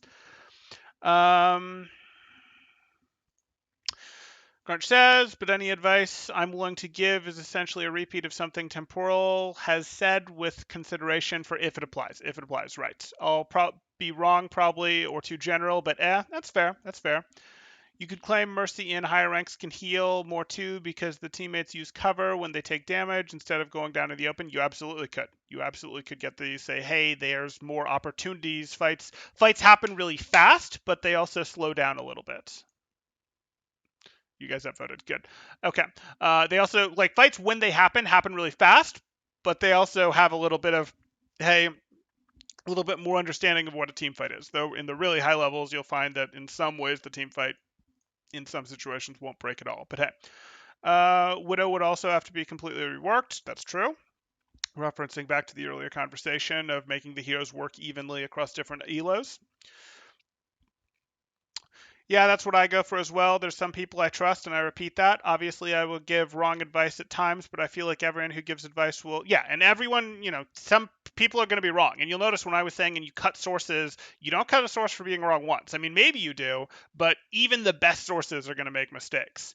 And that's why, for example, Ralph posted his mercy guide, and I was willing to discuss with him, and I was pretty willing to be open about that discussion with him in public comments. I didn't go DM him on Discord, though I certainly could have, to protect both of our egos, because it's okay if one or both of us had come to the conclusion that we were wrong on something. That's how you evolve your understanding. That is something that happens, so that's fine. Um, So yeah, don't be worried about being wrong occasionally. I don't want perfect balance. Overwatch is part MOBA, not pure FPS. Sure, I'm not quite sure I see the link, but the second part is true. Okay. Perfect balance is for StarCraft to race two races. Well, there's an idea. Perfect balance is impossible. Tank, especially main tank, is the hardest role. Highest skill floor in general. Change my mind. I'm not going to change your mind. Temporal trying to avoid Bastion, which just keeps going. Yes, I did, darn it.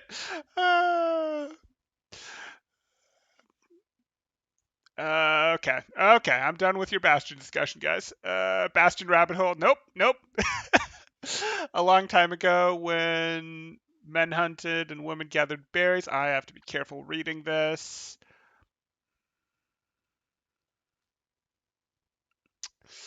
Uh,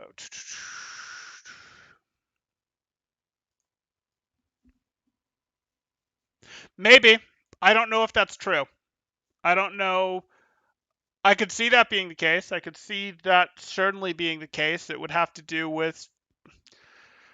It also has to do with the deployment speed that the hormones lead to, and this is something I know enough about to. No, I'm still not going to comment on it. It's too dangerous of a topic for YouTube. Um, it's sort of why men get wound up faster and get wound up to a harder level. Women get wound up slower and tend to stay wound up for longer when it comes to like pumped up ready for with their fight or flight response. So yeah, I could see that, Val. I could see that where it might be a thing where women have to preempt threats more often. I don't know that to be the case, but I could see that as having been a thing where women are sort of looking around more because they have to preempt threats because they're wind up to a flight or fight response. Their chemical deployment process for that is slower than men's, but lasts longer. Um, Interesting. Is it easier to win a 1v1 as Bastion or McCree? At what range? Yeah. Diamond is 8%. What? Yeah. Yeah, that it is. I mean, it's possible that they moved the numbers at some point, but I remember seeing that number. Even by getting into Plat, you're roughly in the top third of players now. It is believed. I mean, there's no reason for them to have changed the distributions.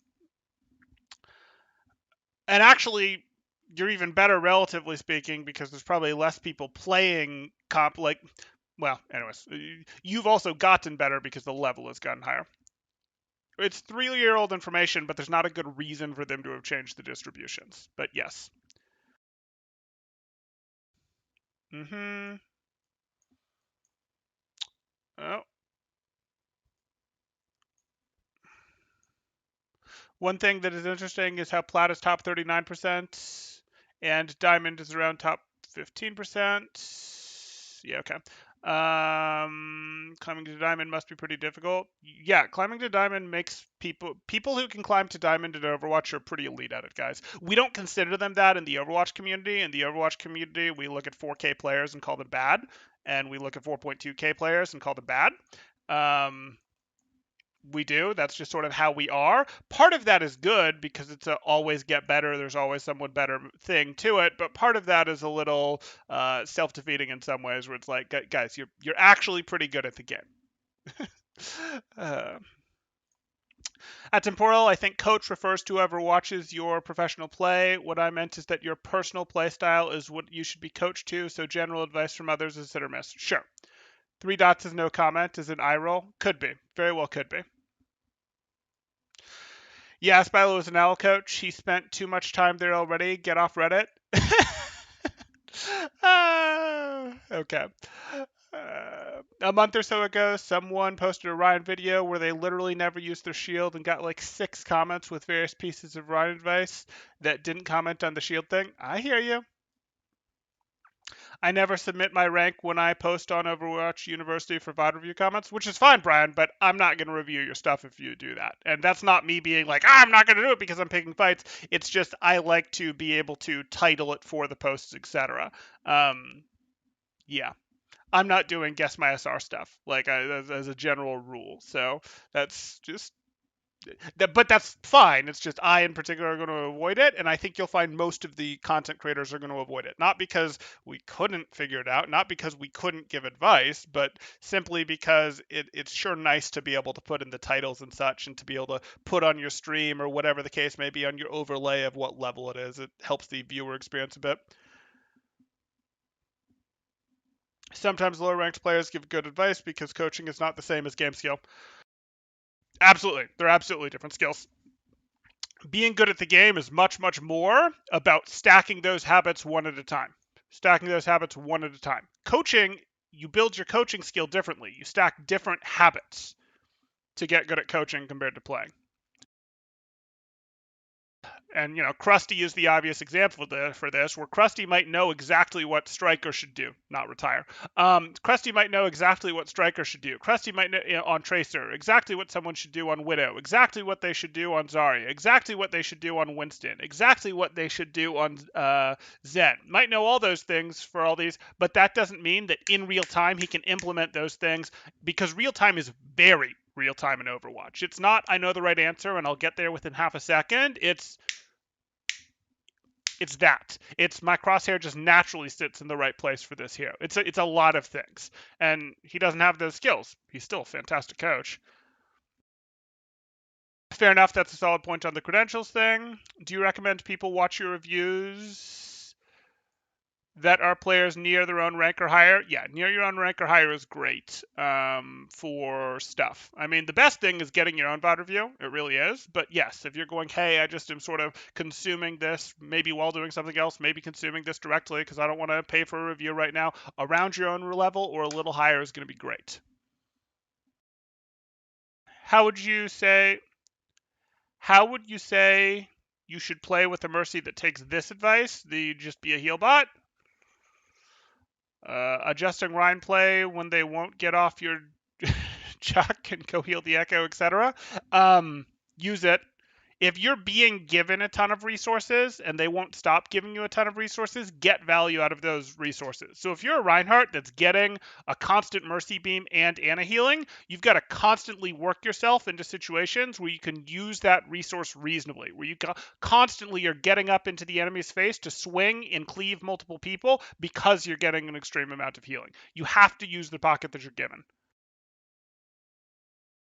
Unrelated, but how open do you think Blizzard would be to me negotiating a more direct connection to them and their data center for lower ping? Probably not very.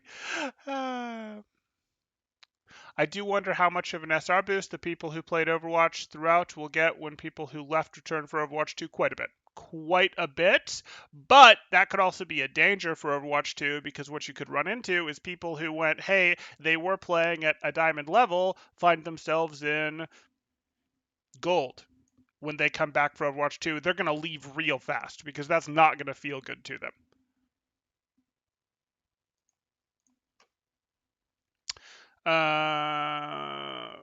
Forget that, Nardstorm. It's one of the issues with competitive games that have things like this. Everyone wants to feel like they're one of the best, and once they stop feeling like they're one of the best, a lot of people don't have the mentality to power through it and go, it's just a number, it's fine, it's just where I am. Invisible MMR might be better. Honestly, it might be better for competitive games in general.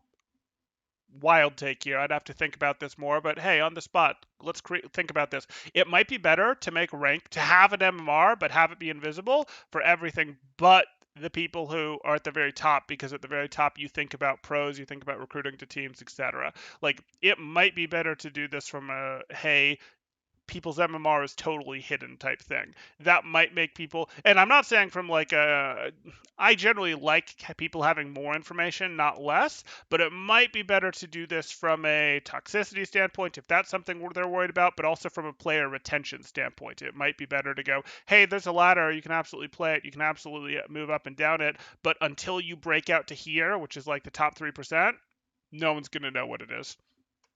I wonder if that would be better from a business standpoint for player retention to specifically address the issue of people are going to come back. They're going to be gold when they were diamond. They're going to be bronze when they were gold, whatever. And they're absolutely going to hate that and they're not going to keep playing. Or they're going to keep playing a little bit to try to force their way out of it. And if they can't quickly force their way out of it, they're going to exit. I do worry about that. I'd have to think about that more seriously, though. And if Blizzard wanted to hire me to solve that problem for them or to think about whether that problem made sense to solve or not, they could. But I'm not cheap. Forget that, Nordstorm, unless you were near the University of Hawaii. Oh, there was the article for the University of Hawaii where the Overwatch paid like 80,000 for 4 times getting to use their facilities and getting to use their internet connection across the ocean effectively because they needed to join the 2 regions. It's where the final all tournaments are played. At Temporal, I submit SR and Discord stuff. You reviewed my 3800 Bapuelga. Oh, that one. Got it. Okay. Yeah, I remembered your name, Brian H. I was like, that person's here. I've probably reviewed them. Yeah. But you submitted, I suspect, with an SR that time. Just like any domain in life, with SR, position doesn't matter to people as much as velocity. Are you moving upward or downward? Not where are you right now? True. Due to your advice, I hit 3,900. Only a few more games until GM. Okay, good luck, man. I'm happy to hear it. We've got a couple people hanging in that just a game or two away. That 3,900 is a little more than a game or two, but we've got a couple people hanging out in that couple games from GM territory. We've got Jumbo hanging out in that territory. We have main tank player, just did a Diva review for him, but mostly playing Rhine, who's hanging out a game or two away. We've got you hanging out a few games away. We've got a couple people who have gotten reviews here that I currently know are just about on that threshold. That leads to the whole range being called bad, except for the top, because you could always be moving up more. If only 3% of the population has something, it's going to be a lot harder for the random people in that population to call everyone else in that population terrible. I see where you're coming from, Nordstorm, but if you limit the elitism to the 3% that actually are fairly elite, I actually think you might make this better. I'd have to think about that more. I'd have to really dig into it, but I actually think you might make this better from that standpoint because yeah. Do you think Fair Mercy will become dominant in lower ranks with the hit scan nerfs taking place? To some degree, yes. Right now, even without the nerfs, it seems to be dominant in Plat. Where I'm at, shouldn't be dominant in Plat. Shouldn't be dominant in Plat. Learn Diva or learn hit scan. I don't know what role you're at, but Pharmacy should not be dominant in the current level at Plat. You have Divas, you have hit scan DPS, you have supports that these days, like BAP exists too, so it's not just Ana. You can put a Discord orb on them. You can shoot them with Ana. You can shoot them with BAP. You can't constantly shoot them with Ana, but like there are tools to make Pharmacy in every role now to make Pharmacy not go wild. You can play Echo if you're not a Pharah player, and you can challenge the Pharmacy, preferably with your own Mercy, and stomp on them pretty hard. Yeah.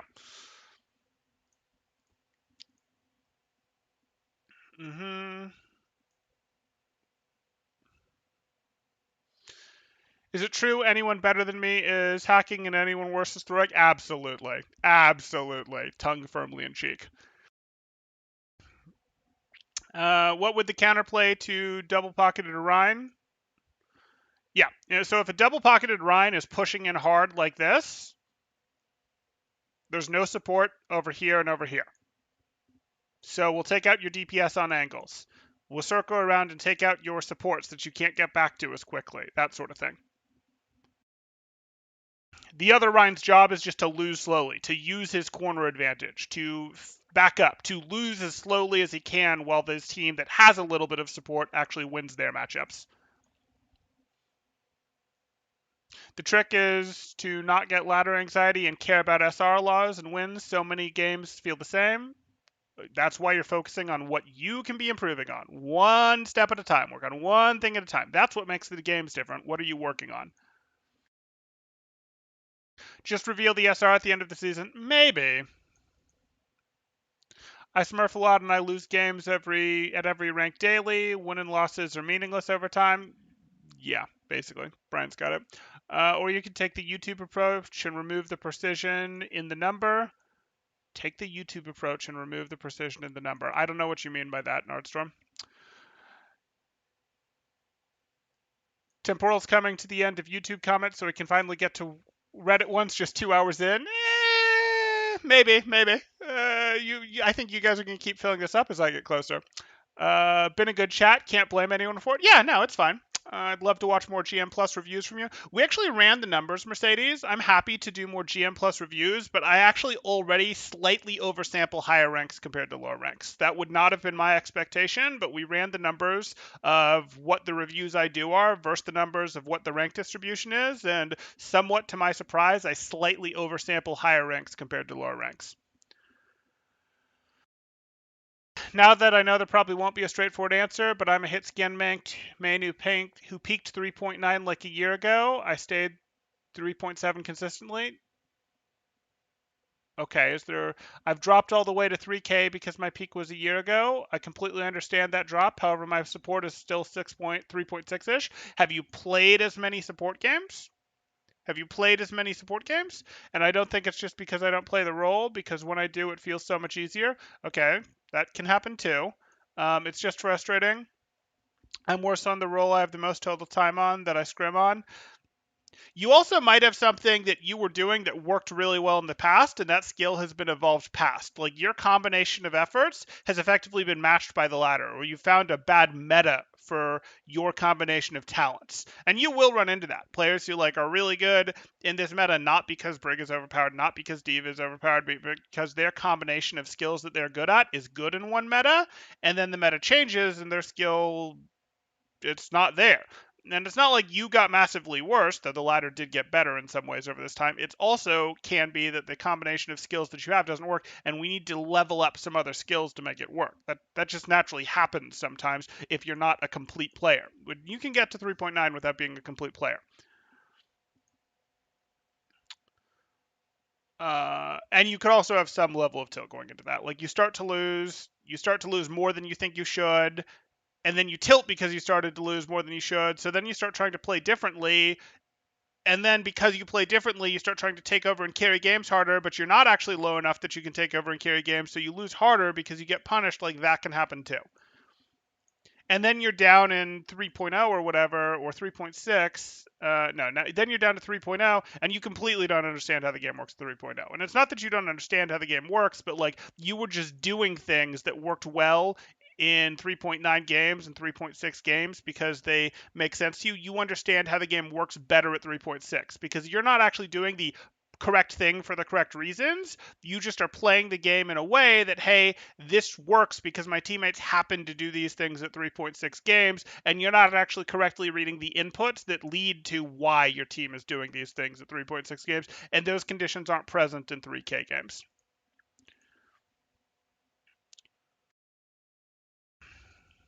Do I have any advice for that?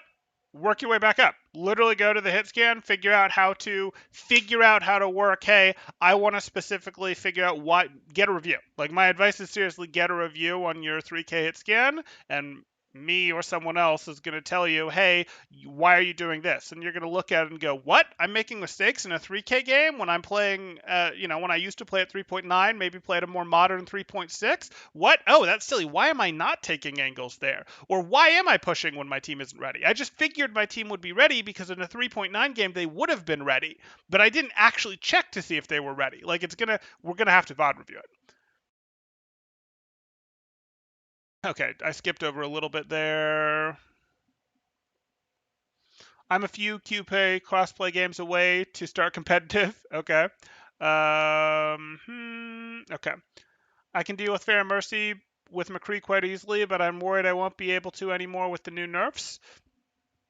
Get some help. You're not supposed to be able to totally shut down a pair of heroes as one hero. YouTube used to give exact subscriber count. Now they only give 2 significant figures. Ah, got it. Got it. I can see my exact subscriber count. Right now it is 1570. Speaking of which, you should all subscribe if you're enjoying this content. You should also like the video so it gets broadcast out to more people so they can get involved in this comment section. Okay. Okay. Took a year or two off. Ladder moved past, press W to win. Temporal, how do you feel about borrowing higher ranked accounts to get better? Uh, when I was in Plat, I borrowed a friend's diamond account to plan it so I can see the pace and positioning that I need. I'd rather you scrim. I'd rather you scrim in a higher level game because you can scrim into a higher level game without really ruining that game, whereas you are doing some damage to your teammates by playing in that higher level game. You're helping you, but you are hurting your teammates a bit. But yes, you will learn faster. I don't love what you're describing. It's also against Blizzard's terms of service, so I'm probably not allowed to recommend it, or Big Scary Blizzard will come after me. But I would instead recommend you scrim in a higher level game. Could be a mentality thing. Had a problem where I felt I needed to carry harder, and it ended up just costing me more games. Yep, that's very common. Didn't work for Jelly Peanuts. Is Jelly that mercy you cannot improve? Don't know. Hey, Temporal, just watched to pop in. I've got a scrim in a few minutes on PS5. I'll watch this VOD later. Happy to hear it, Scott-free. Good luck to you in your scrim. I would rather play in custom games as a brawn player. I can play each week in SVB pugs where it's plat and blow. Right, you can play in custom games, scrims, exactly. You can see your own sub count, but other people cannot see other channels' sub count with precision. Got it. Yes, yes. Okay, I hear you. I've ruined many games in my effort to learn where I am so apathetic towards my losses. Oops, I get it. Everyone's got their own things. Everyone's got their own things. Okay, so let's get in on some of these comments here. So it hasn't gone up much more in the time that we've been getting through chat in terms of, well, the comments have gone up some, but the upvotes haven't gone up very much proportionately. So that's a good sign. You might be battling back Overwatch University. Let's see how they're doing, because I did see at least one comment when I was in here earlier. Okay, so the mods are telling us that they reopened it.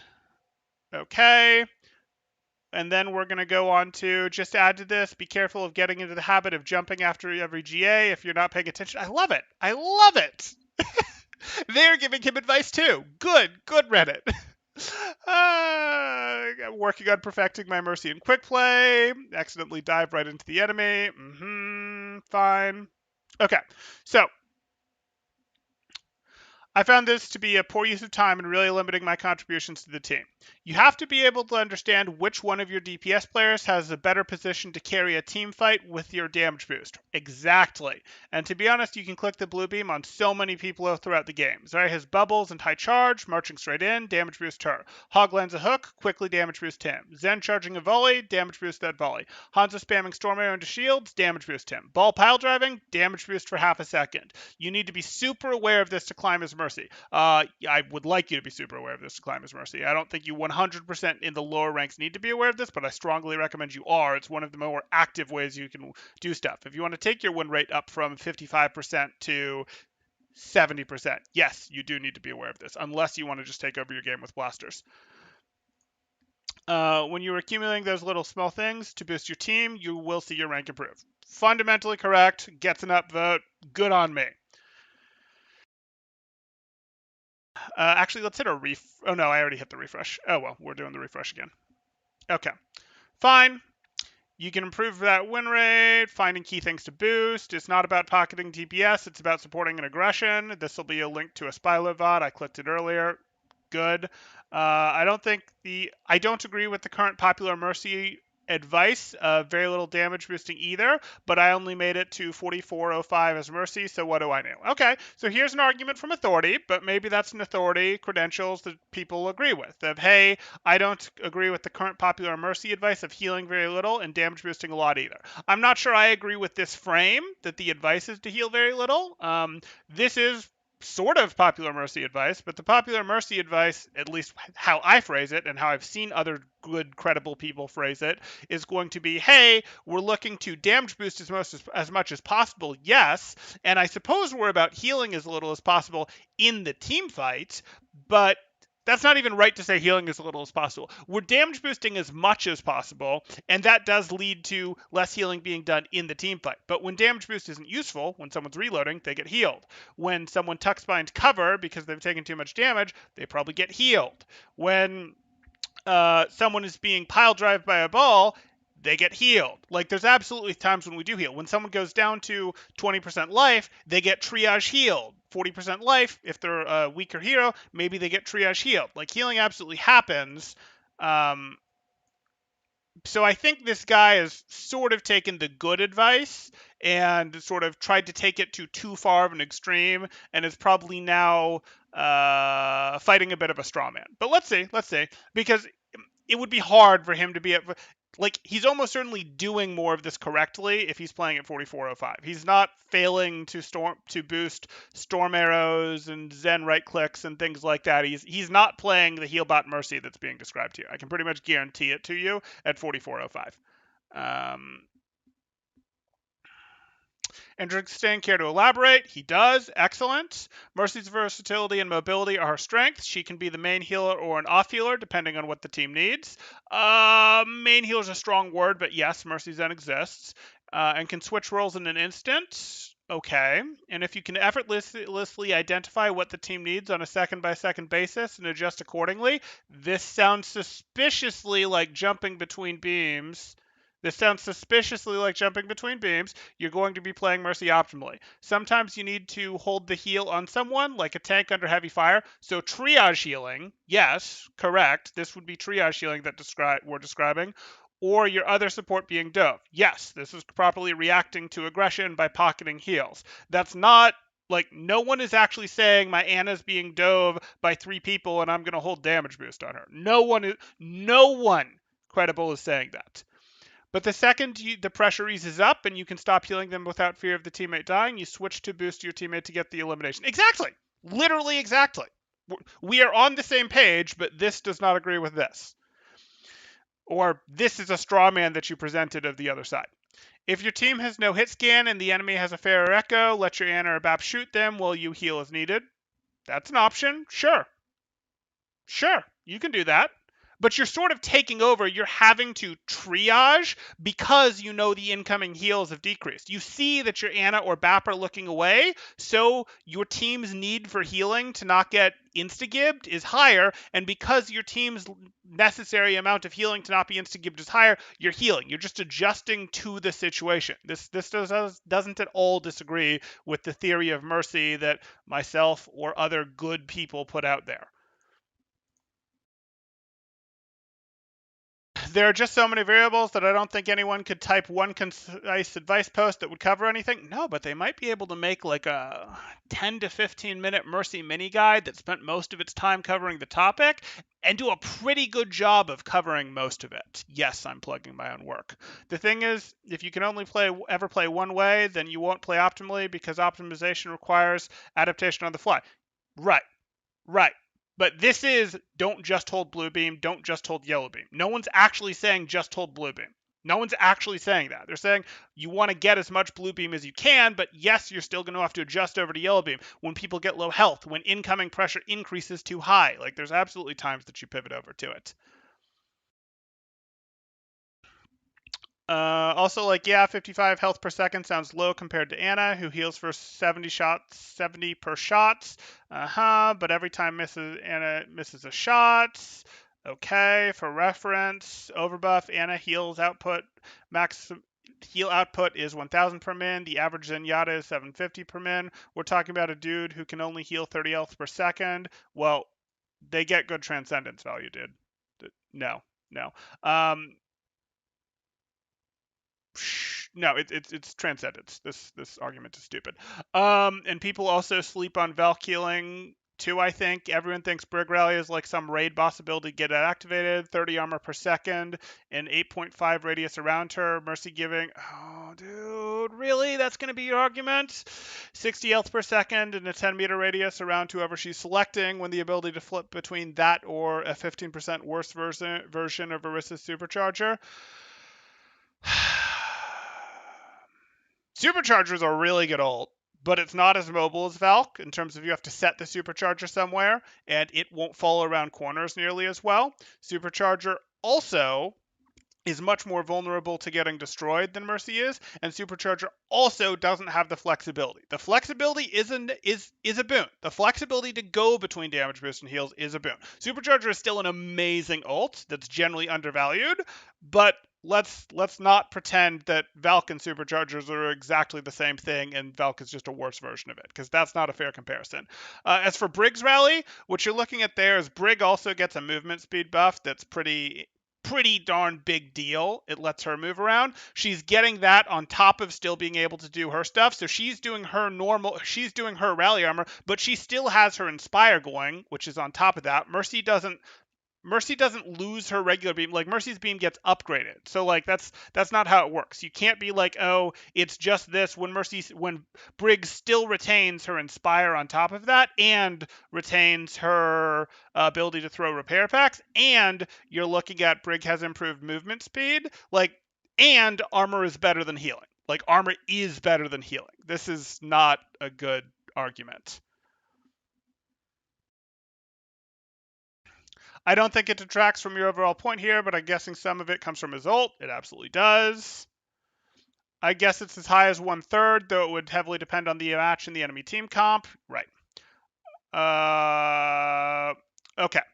What you're describing is not very much standard by the healing of the user base. The second you see the pressure ease up, you can stop healing them without fear of dying, isn't something most supports are comfortable with.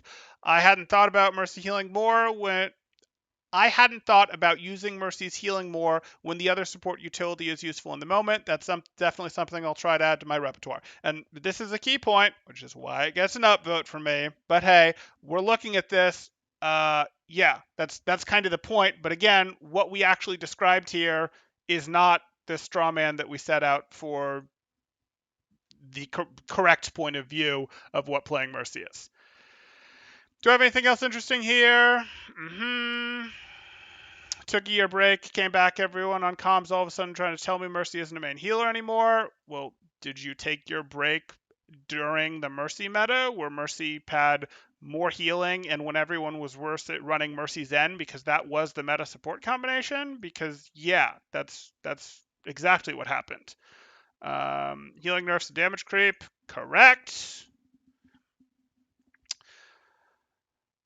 I think the OP's advice makes sense against the backdrop of the boilerplate advice to not consider healing your primary job, or more to the point, I think it's fine to say it's okay to heal Bot as Mercy in lower ranks, and you're not screwing up and letting the team down if you're not hanging out the back of the Echo and blue beaming every second. Well, except that this is clearly an attack on guides like mine, like, I don't want to go into everyone's every time here, but this isn't like, I'm not saying that this is specifically aimed at me, because lots of us are correctly promoting the right way to play Mercy. And it's an attack on that view. It's saying, hey, this view is wrong. Now, it's possible it's attacking a parroted version of that view. That's absolutely a possibility, but that's what we're looking at here. So I don't love that. This is saying, well, you aren't going to blue beam Echo all the time. You can look at, I don't watch all of other content creator stuff because I don't have the time. I have my own content to create, but I can certainly remember other content creators saying, hey, you pocket aggression. You go pocket specifically people when they're in the position to do work. You don't hard pocket them. It's going to be rare on ladder that you actually hard pocket someone. Sometimes you're going to do it. You can absolutely hard pocket people on ladder, but you're mostly hard pocketing them because they're staying in aggressive spots. As you get good at Mercy, you actually understand when you can abandon someone that you are pocketing because the position that they're in is no longer dangerous. Even if you are hard pocketing an Echo, You're hard pocketing them because they're playing in an aggressive position. And if you drop your pocket, most of the time, it's going to be because they're now no longer in a dangerous position and you see something go better to do. But when they're in that dangerous position, yeah, they're going to get the pocket. But no, that does not mean blue beaming them every second. I think we're. You can still learn all the snazzy Mercy tech, respective of where they're using it. Damage boost and eventually generate the confidence to keep damage boosting the McCree. One of the things I like about Mercy, naturally adding complexity. Whatever. Okay. Mercy on ladder at least heals more than Anna at every level of every system. Okay.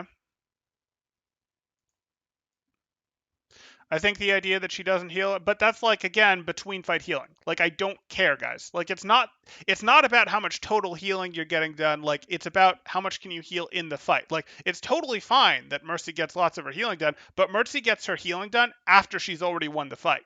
Anna is going to have to do more healing while the fight is happening. Bap is going to have to do more healing while the fighting is happening. But like it's only active combat, and it's not like we do combat ticks in Overwatch, so like the stats aren't very good at measuring when combat has ended, and I don't care about any of Mercy's after we've won the fight healing. I don't care about any of it, just like I don't care about any of Lucio's we've already won the fight healing. Lucio has a fair amount of we already won the fight healing. Lucio will hit we just won the fight, now I'm going to hit an amp heal to get everyone healed up, to get a bunch of to keep up on ult charge for beat before the next fight. That's the thing. And Mercy does the same thing. Oh, we won the fight and my McCree is 30% health. We won the fight and my Reinhardt has 40% health. Perfect. Now I get to heal that and I get myself a third of my Valk. Awesome. But I won the fight more aggressively with the damage boost.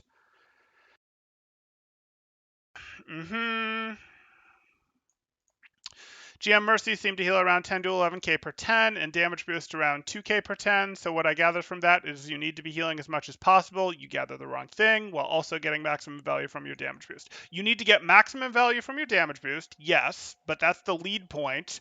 And you also are going to have to triage people out of bad situations, and you're absolutely going to heal people between fights.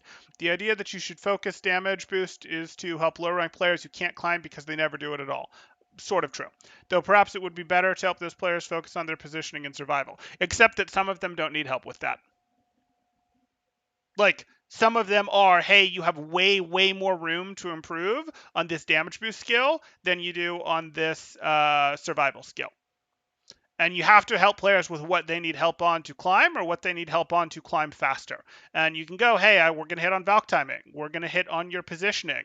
We're going to hit on, we can get into it, but it actually becomes harder to get into. I want you to track exactly where all of the enemy opponents are so that you can always reactively be the peeling princess and save someone right as the tracer shows up, etc. That's harder than getting, I want you to get some basic damage boosts on Roadhog hooks, on McCree's when he flashbangs people, etc.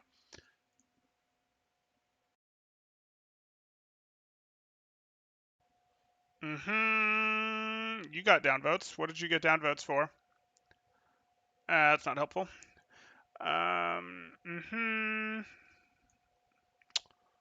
Play ice hockey, dominate with wrong-handed stick. Fine. Yeah, good player can play wrong and still win. That's not exactly surprising. You pretty much can with Zen 2 because damage pressure relieves healing pressure. Exactly. That's exactly how that works. Ryan is constantly discorded, eating headshots. Every time he swings, he can't really swing. That is why Zen Goats versus Zen Goats worked and why Zen Goats beat Moira and Anna Goats. Because the discord, damage is pressure. Damage relieves need for healing. Again, anyone who doesn't understand that can literally just look at how did we end up with Zen Goats when Moira and Anna are in the game. And that's how. And this person understood it and references exactly that. Exactly. Counter pressure greater than sustain in this game, and the counter pressure would be the damage boost. Yes. And part of the reason for that is also you only have to get people to 0 HP once and then they're gone, and the only person who changes that is Mercy. So you have to keep people from 0 forever, you only have to get them to 0 once. And you can't heal them above their max HP. If you could overheal them, it would be different. If you could heal them and give them, if you as Mercy had the option to go, if I keep healing you, you'll slowly climb. You'll go from 200 HP, maybe at a slower rate, not at the same rate you went from 1 to 200. You'll at a slower rate go up to 230, and then 250, and then 270. And sort of the more I overheal you, the more you sort of get a temporary shield type thing. That might change the equation. But with the current way that the game works, where you can't do that, the damage boost is more valuable. Okay.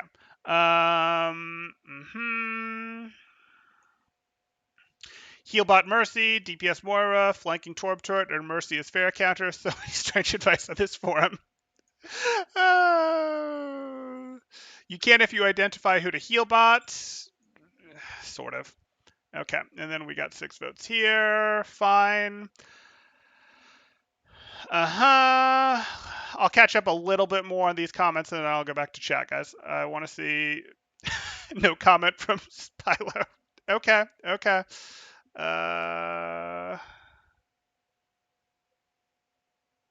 Who said otherwise you can play wrong throw and still get carried up the ladder? Okay.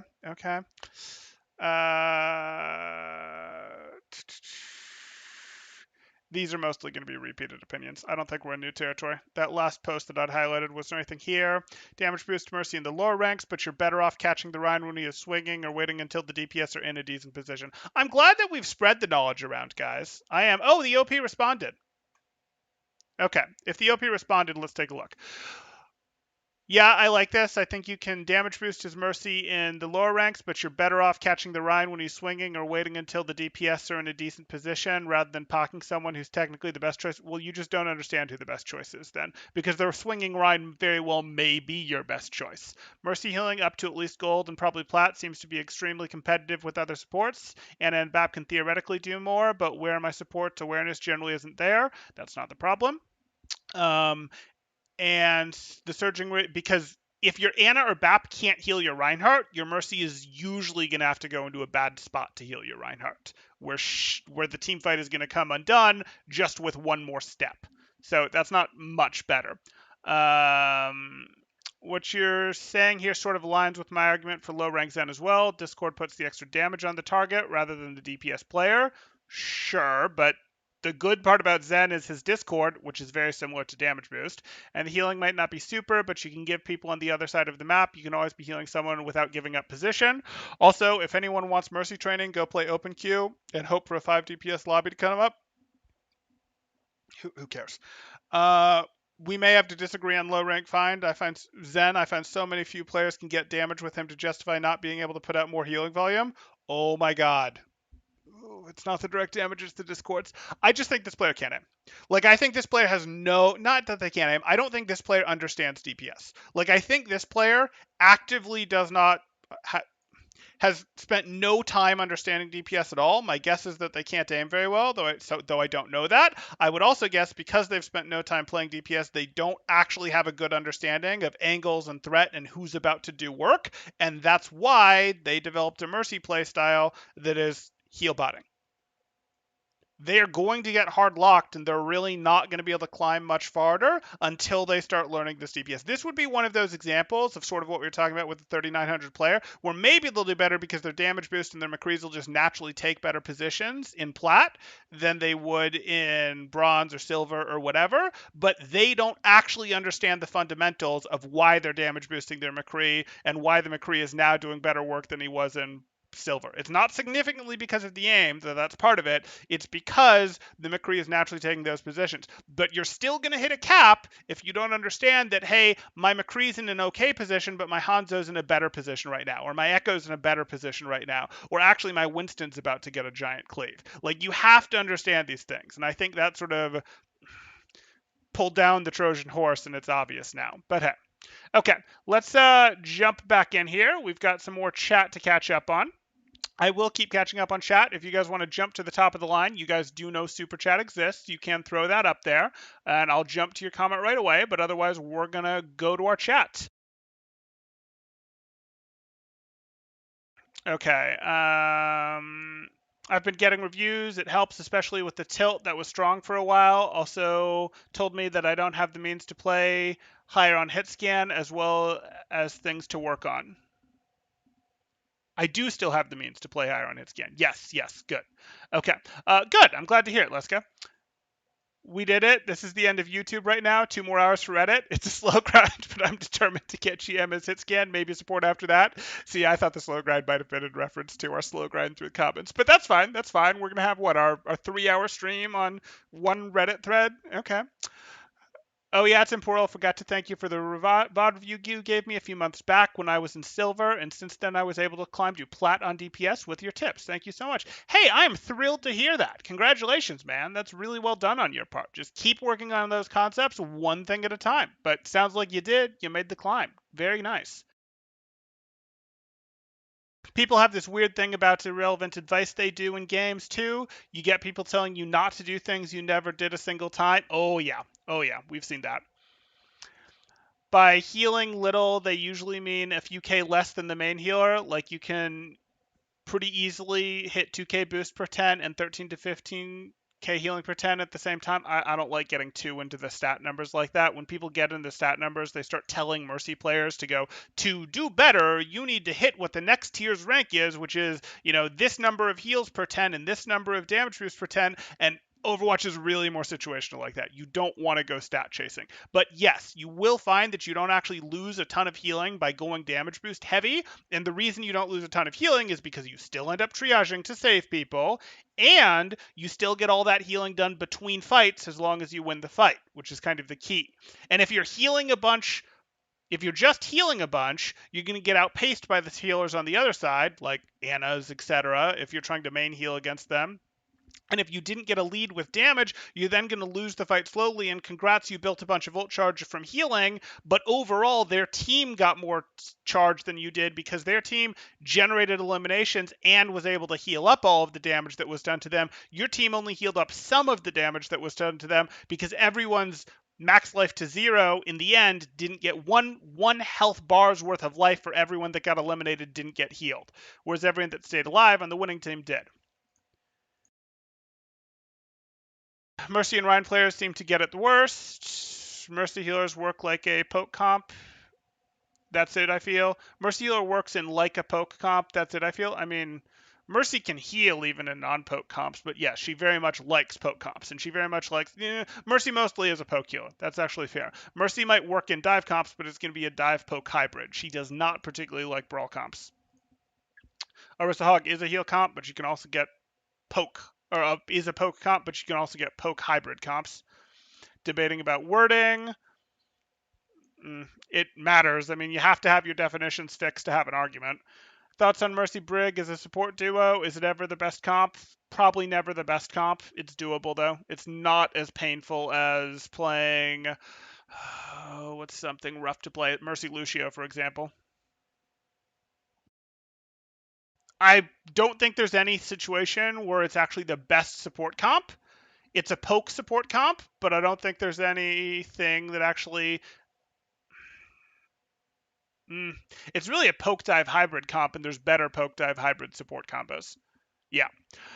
Support synergy feels so good when you two can balance heals utility and everyone that needs resources to not starve anyone. It really does. That's such a cool thing about Overwatch, and it's unfortunately also why it's such a team-based game, which makes it frustrating, but it is so cool what tank duos can do together. The Reinhardt gets the Zarya bubble at the right time, and then the Zarya, maybe blocks for the Reinhardt. The Reinhardt enables the Zarya to take the position. The Winston goes in. The Diva DMs the sleep. The Winston, does this, etc. Like, what duos can do in this game? I just did tanks, but we can do the same thing with supports, where it's like, hey, the Anna's delivering a lot of healing, the Brig starts shutting down the dive, the Anna keeps the Brig alive to shut down the dive when the Winston comes in. Like, it's really cool what you can do in this game when you're running your proper duos and when they understand their jobs. You've got the Discord orb out there. The Discord orb is out there. The Mercy is up here enabling the Echo, so the Echo's got double damage boost effectively on the target that they're raining stickies onto. And then someone comes in on your Zen and dives them, and the Mercy goes back and is able to peel for the Zen. Like,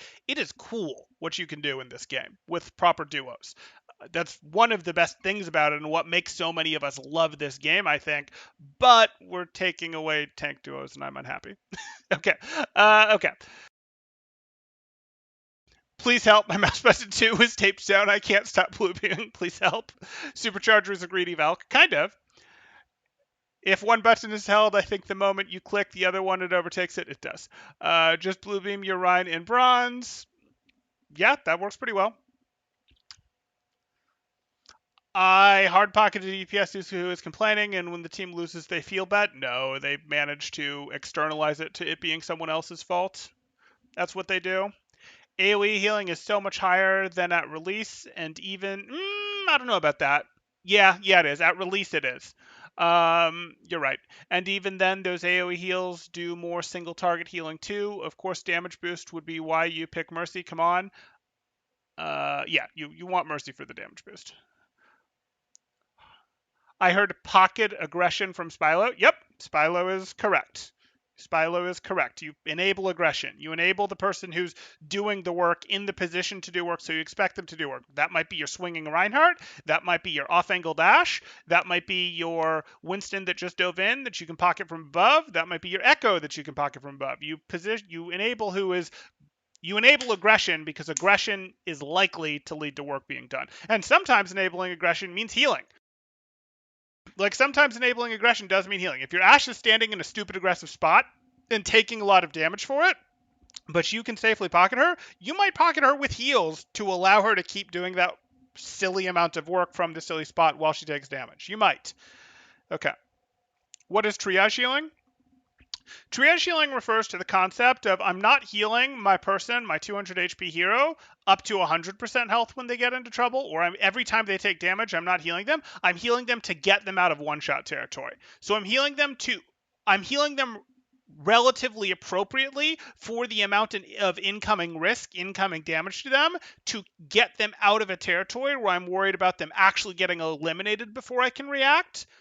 And my reaction might be putting more heals on them. And by doing that, I healed them up to 60%. I healed them up to 70%, not 100%. And now I can go back to damage boosting. And it's a way to get more total damage boosting done to help them win the fight faster, because once they win the fight, I can heal them the rest of the way. If I just heal them the rest of the way, well, there's plenty of things in this game that can take them down, even if I'm trying to hard heal them.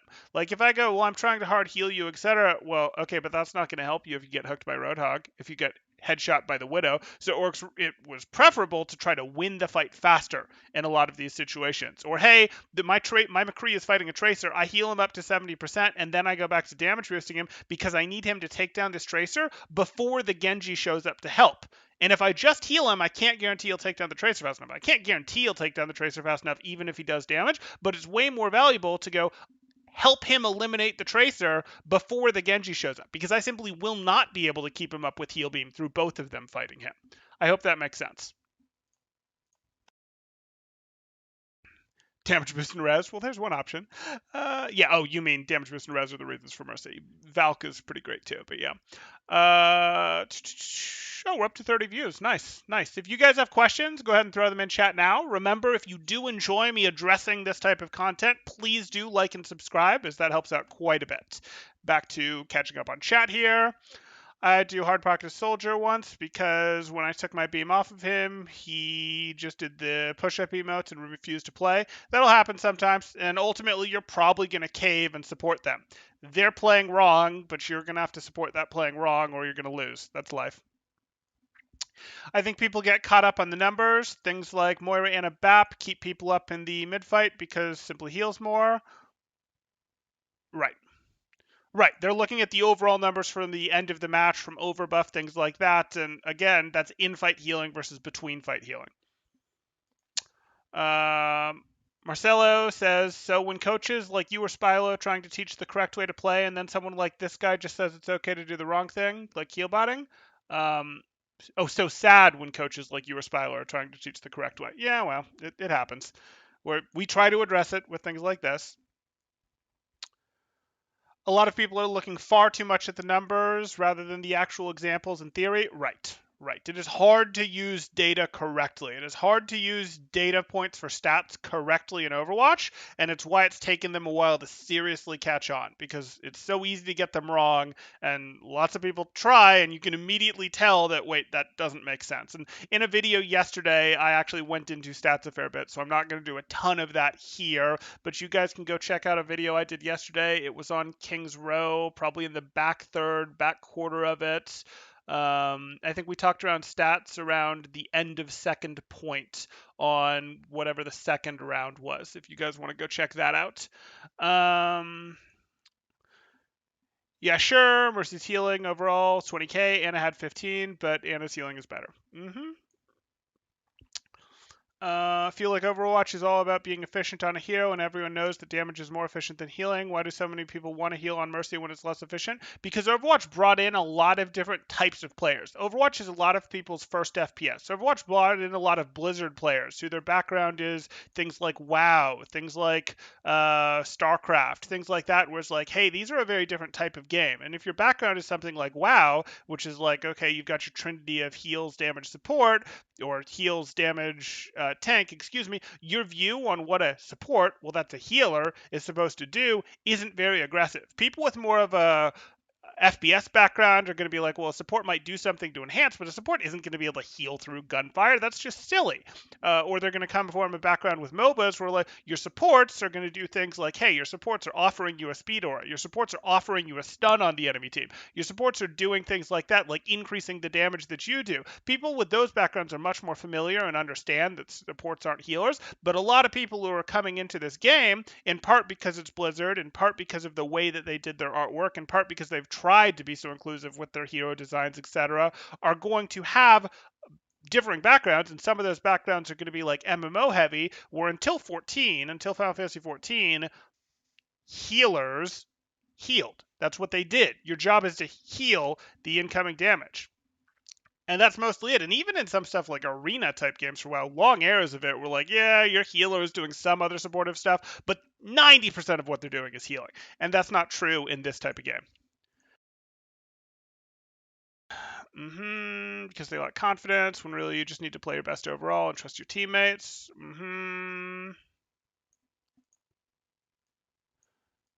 Brian, it's more efficient. Being efficient on hero, and everyone knows it's not all about being. Damage is more efficient than healing. I sort of, that's what I was talking about earlier, Lois, of sort of the like, you have to get them down to 0 HP once and they're gone. Get them down to 0 HP once, you'd have to heal them forever, and you can't heal them above their max HP. The equation would change if you could heal them above their max HP, quite possibly. But in this situation, because you have an HP bar to work with, and that HP bar isn't 2,000, yes, you can burst people down in this game. Very much so. And that makes applying more to the burst better. Mm-hmm.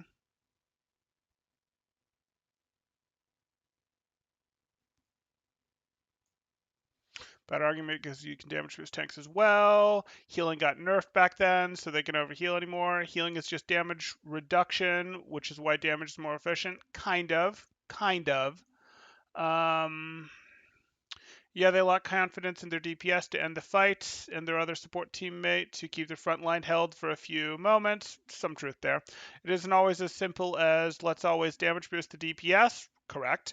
But on the flip side, in low elo, if I keep my team alive and we'll win, if I keep my team alive, we'll win is a horrible way of thinking. It's not like a horrible way of thinking, but yeah, you can't expect, there simply aren't enough heals, and the game was never designed with enough heals. There's been times where it was, and we got goats when that happened. But in general, the game has not had enough heals. Well, we led towards goats when that started to happen, I would say is more accurate, because goats used moderate levels of healing, not extreme levels of healing.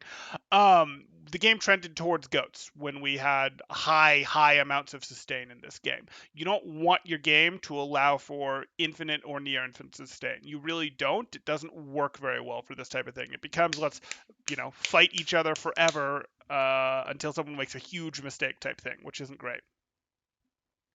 I don't believe the 4400 guy. I don't disbelieve him. He just reversed his stance. Like he's like, yes, I don't agree with this. So let me put out sort of a straw man version of the advice, and now let me actually explain how to play Mercy correctly. Oh, so you agree with us? Is basically how this went.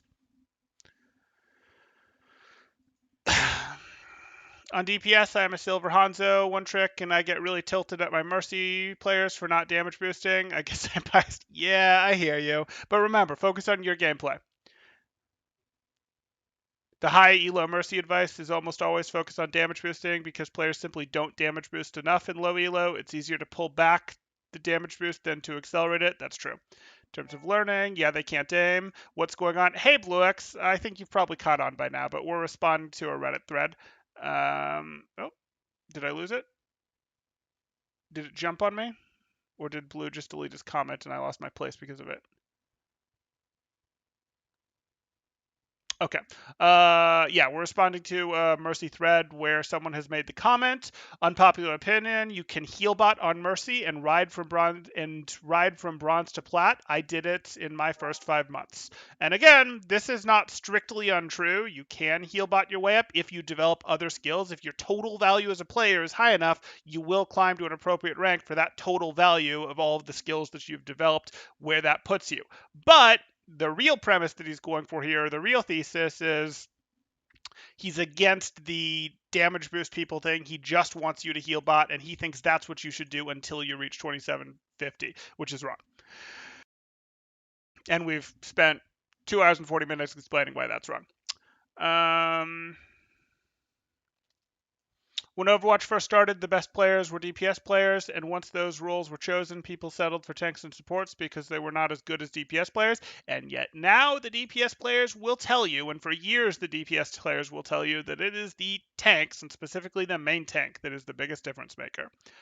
Did you read the 4.4k Mercy Healbot comment? What did you think? I think I literally just addressed that a second time. I addressed it in pretty serious depth earlier in the video, but he strawmans what the other side's argument is, and then he gives this, which is basically like, dude, what you're describing is how we actually want you to play Mercy, but that does not represent healbotting is good. That does not represent damage boost a lot. You are trying to damage boost a lot. You are finding every moment that you can to damage boost. You're also doing some of the peeling princess thing that I call for Mercy, of reacting to someone coming in on your Ana and going and saving them, etc. But like what he actually describes here in his further up thing is like, okay, Mercy's Village. 1 second. Depending on what the team needs. Okay, don't care. Identify what the team needs on a second-by-second basis and adjust accordingly. So that's not heal botting. Sometimes you're going to need to hold the heal on someone, like a tank going under heavy fire. So yes, that would be triaging your tank. We are in support of that. Or other support being dove. Yep, that would be peeling for your support. We've always been in favor of that. Go watch. These are not new stances from me. This is not my stance evolving. You can go watch my Mercy mini guide from months ago. But when you see the pressure ease up, you stop healing without fear of them dying. Oh, so the triage situation is over, even if they're not full health, and then you switch to damage boost to help your team get the elimination. So this isn't like a different stance, guys. Like, I'm kind of annoyed that this gets upvotes because this elaboration is basically a counter to this. It's like, let me argue A, and now let me go use examples of B, which is the opposite approach, to prove A. And you all agree with my examples in B, so A is right. No, that's a fallacy, dude. If your team has no hit scan, the enemy has Pharah, you might need to heal more while your Bapper Ana handles the Pharah or Echo. Yeah, right. Because what you're seeing happen there is you're going, okay, the level of threat that my team is under has increased because my Bapper Ana is not paying attention, so I need to potentially be doing more healing. That's actually the same thing. It actually is still triage healing. It's just your understanding of it. Just like you might go, hey, there's this McCree that's at 70% life, and I've decided I'm going to go leave him, and because I'm going to leave him, I'm actually going to bring him up to 100. And the reason that I'm going to bring him up to 100 is because his situation is about to get more dangerous because I'm going to leave, which means it'll take me more time to get back to him. Like, it's just understanding it's a constant risk assessment game. But again, this is not in disagreement. This post is actually against this, but this post is not against this, except that this is a straw man that he built. Why is that thread upvoted? Because it's Reddit. Because really the thread is Reddit because the thread is upvoted because people like any view that means, hey, it's not my fault. That's what's going on there. You've got a little bit of the, oh, it's elo hell type thing. Okay, let's jump back to this. Cool. Read it a tad earlier. You're gonna check it out later, probably 10 minutes back. It was more than 10 minutes back. When ranked Overwatch launched, flex players climbed to the top. So somewhat true. I think somewhat true. And then some oddballs like XQC. Okay, I don't know that he was an oddball, but okay. Well, I mean, he is an oddball, but I don't think he's an oddball because of what he played. I should have thanked you for the VOD review you gave me and made me climb from silver to plat on support. Thanks for providing great content. No problem, Unholy Potato. Just healing also isn't ult efficient for Valk. Mostly true. Or for your co-support. 100% true. If people give advice based on stats, I'm sorry to say, but I do not value what's being said after that. Stats are really worthless for Overwatch. That is very mostly true, yes. Unless it's better gathered stats, more consideration, like you get an analyst or a bunch of scrims, right. And that's the thing about good analysts when working with coaches. You've worked with analysts who are like, here are the stats, and I'm dumping them on you, and it's like, I don't care. You have to build something around these stats. Like, the stats alerted your attention to something, so you went and looked at that thing, and then you studied it like a coach would study it, but the stats were just something that helped flag it for you to go look at. So then you looked at it and went, oh, not a problem. Oh, yes, a problem. And then you dug into it more to see does it make sense. The stats itself, no, are not terribly worthwhile. And the stats that you get base from Overwatch are basically worthless. You have to build your own tools to gather them. You've been mentioning triage a lot. What does it mean? I looked it up, but I'm not too sure about the context. I think I've answered that in the last 10 minutes, so I'm not going to go into it again. He'll answer that in a minute. Someone asked it above. Yep. Not in ranked, though. You got to help your roll buddy. Tank duos. Yeah, poor tank duos. Recommended video by YouTube. 20k heals per 10 minutes by CarQ. Yeah, I know. But that's what people want to hear. People want it to be a simple solution, not, oh, I need to focus on this part of my gameplay. I need to do this. I need to work out one thing at a time. They want to hear, if I just do 20k heals per 10 minute, I'll reach the next rank. That's what they want to hear, and it's not quite that simple. Scrimming is a blast. Temporal describing this amazing gameplay where the Mercy is peeling for the Zen and the Ana enables the Brig to fight the dive, then smash cut into Ryan pressing shift and the enemy team getting eliminated. Yeah, okay. What's the difference between Harmony selection versus Beam selection? I feel like they are typically the same other than the fact that Zen is safer. Not necessarily. They both like to enable aggression. They both like to pocket aggression, but Harmony Orb is much more likely to go on a Tracer type hero, a flanker type hero, whereas Mercy is much more likely to enable a poke type hero. So Mercy's like, hey, give me an Echo, give me a Pharah, give me an Ashe, give me a McCree. Zen is more likely to go, give me a Tracer, give me a Genji, give me potentially a Sombra, give me a Winston, give me a Hammond, give me potentially a Reaper. These are things that it likes more. Will they cross it up? Will Mercy go, hey, I'm going to boost the Genji that's farming from a poke position? Absolutely. I'm going to damage boost the Hammond's pile drive because I'm in a place where I can do it relatively safely? Absolutely. Will Zen happily Harmony Orb an Echo? Sure. Will they Harmony Orb a McCree that's taken an aggressive position? Absolutely. But they do have their preferences, and you can recognize them if you sort of see it. And a good way to answer that would be, when we had a Mercy Zen comp recently in the meta, about 6 months ago, but relatively recently, what happened? Well, our comp was mostly Mercy Zen, Hammond, plus Sigma, and then we'd have a combination of Tracer plus, we'll call it Echo. And where did our Mercy go? Well, our Mercy would go to our Echo. That would be the prime place to go, or our Ashe. When that was a thing, they'd go to the Ashe too, Echo/Ashe. So they'd go there, and our Zen would mostly be looking to go to our Hammond or our Tracer. And you can see those are different types of heroes and how they play. Mercy didn't go to Tracer very much at all, would heal Hammond up between fights, sure, might boost Sigma a bit, but was mostly looking to do this, and her secondary targets were Zen and Sigma, which kind of play like McCrees and Ashes and things like that.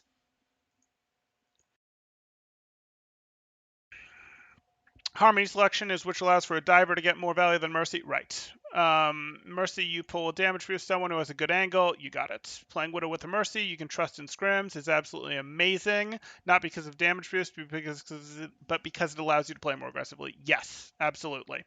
Sorry, I was confusing. I meant trash takes like Healbotting. You and Spiral are always doing a great job. Thanks for that. No, I misread your post. Your post was fine, dude. Your post was, or your comment in chat was absolutely fine. Good stuff. I'm a Dota 2 player. Supports do so much. Absolutely. Yeah, exactly. Enabling instead of really healing. Right. Oh, hi, I'm the guy who made the post. Excellent. Things are about to get interesting. Just hopped on to okay, I'm the guy who made the post. Just hopped on, so I think I missed a few things. I just wanted to say that I think the thrust of the argument I'm making is getting lost in how to play Mercy best. Keep going. The argument I'm making is you can get from bronze to plat by heal botting as Mercy, not this is the best way to play Mercy. Sure. And I don't think anyone is going to disagree that I literally opened the video with a discussion about, hey, what you're looking at is there's a lot of different skills that you can work on to get better as an Overwatch player.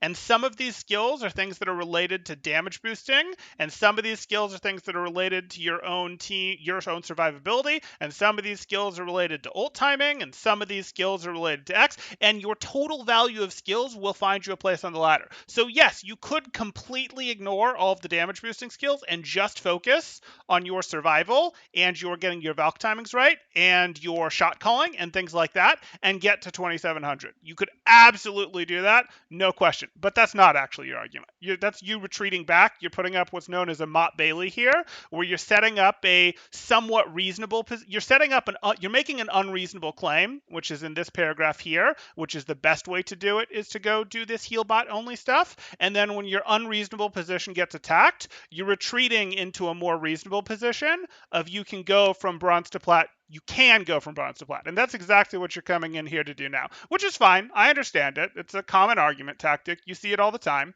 But you see here, this, I want to share in my experience that's true once you hit 2700, but not really before. You are encouraging with this that people don't bother with the damage boosting and instead just heal bot. But you haven't given them this is how the other things you actually need to work on. You actually need to hard work on your Valk timing. You actually need to hard work on checking your angles. You want to hard work on making sure that you understand your tech. So you do a little bit of the slingshot tech here, but people correct you in this thread on how to do the slingshot tech better. So like I'm okay with this. I don't disagree with you can heal bot from Mercy from bronze to plat, and I literally started this stream 3 hours ago now by saying that.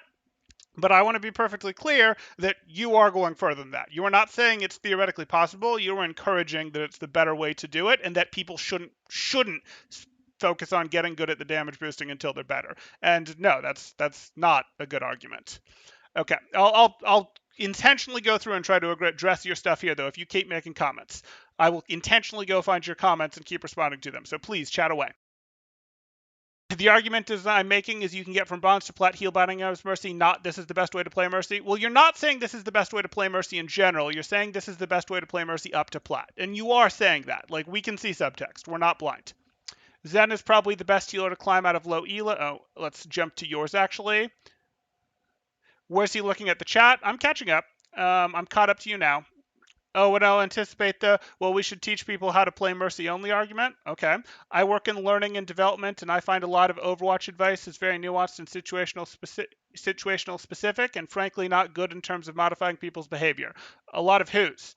Like, a lot of whose advice, a lot of advice that people just post in reaction because someone posts a Mercy VOD request. People don't actually look at the Mercy VOD request and they just post a couple Mercy tips that they heard one of the streamers who covers this, like myself, like Spilo, like Rilth, go do it. Yeah, there's people who do that, and that's bad. Are you saying that about the people like myself, like Spilo, like Whataboutle, like Relth, whoever, who do these kinds of things? No. Almost all of them go down and they'll go through and they might go in a lot of nuance like I do. I'm probably the most nuanced in terms of going through the videos, going through the micro, but at the end of the videos, it's almost always 1 to 3 points. Everyone who's worth their salt is doing 1 to 3 points, and those are big picture concepts for them to work on. And they've given lots of examples to be of those things throughout the video, but then they do tie it up in 1 to 3 points of specific, understandable, big picture things that they should be working on. So I don't agree with that.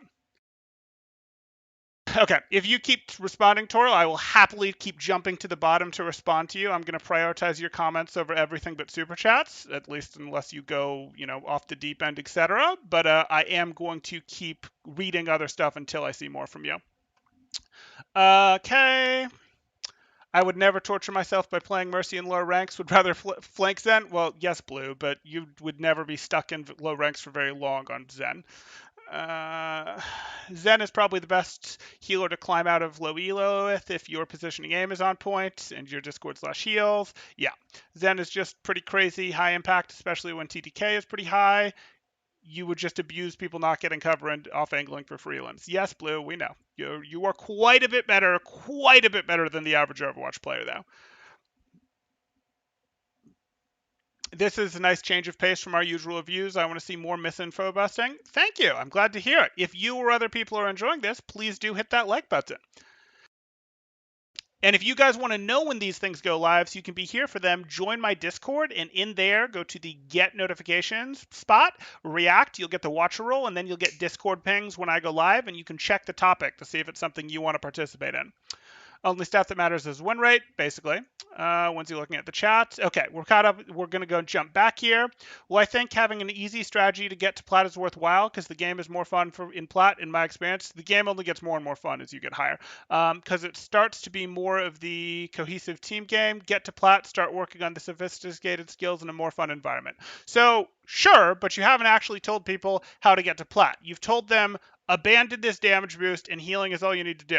But I can tell you, healing is not enough. I've worked with many Mercy players who do just heal bot. They do just heal beam, and heal botting is not enough. Heal botting is very clearly not enough for them. They're stuck in silver after hundreds and hundreds of hours. They're stuck in bronze after hundreds and hundreds of hours. And they need to do other things. Now, there are other things they can do besides working on damage boost? Some of them could make their Valks better. Some of them could go for less risky reses. Some of them could do a better job of checking flanks. Some of them could do a better job of positioning outside of the fight. So more general positioning stuff. Like, these are all different things that they could work on that are all areas that are not damage boost, but that's not what you're advocating. You're saying, hey, just heal botting is the way to go. And I know that really what you want is them to do these things. You might not even realize that you have these skills, or maybe it's shot calling that you have, but you have other skills besides just heal botting that got you to 2700, because I have worked and I have seen and I have reviewed many silver and bronze Mercies who are just heal botting and they're still in silver or bronze. Heal botting is not enough. That doesn't work. You have to level up the other skills. And I would recommend, and for some people, that's great. But for other people, they've sort of got a little bit of this, a little bit of this, a little bit of this, a little bit of this. And it turns out the best thing, the fastest thing to level them up would be some very basic changes to their damage boost, to make sure that they're boosting that Hog when he hits hooks, to make sure they're boosting that McCree when he hits flashbangs, to make sure they're boosting that Hanzo when he goes into Storm Arrow, or that Ashe when she's about to throw TNT. These are 4 very high value boosts that are not that hard to track. Some of them, like Hog and McCree, are really easy to see, that are going to be worth quite a bit and might be better than, well, let me make this res that's going to affect 1 to 2 reses a match better, and let's really get into it. Yeah, we can get into it. We can level this res up, but leveling up your reses is going to be harder than getting a player to go damage boost hog hooks. Like, it's actually more work to level up your reses than it is to figure out I should boost hog hooks and I should boost these other 3 situations here as well. Like, this is going to be harder to work on than these. You might have naturally had this. You might naturally have good res judgment, and that's cool. But that doesn't mean that you should tell people just heal bot and work all on the survival stuff and the awareness stuff, or for all I know, maybe you're shot calling. And that's totally poisoning the data, because if you're shot calling, you're lending your game sense to the entire other team in a way that most players aren't willing to do.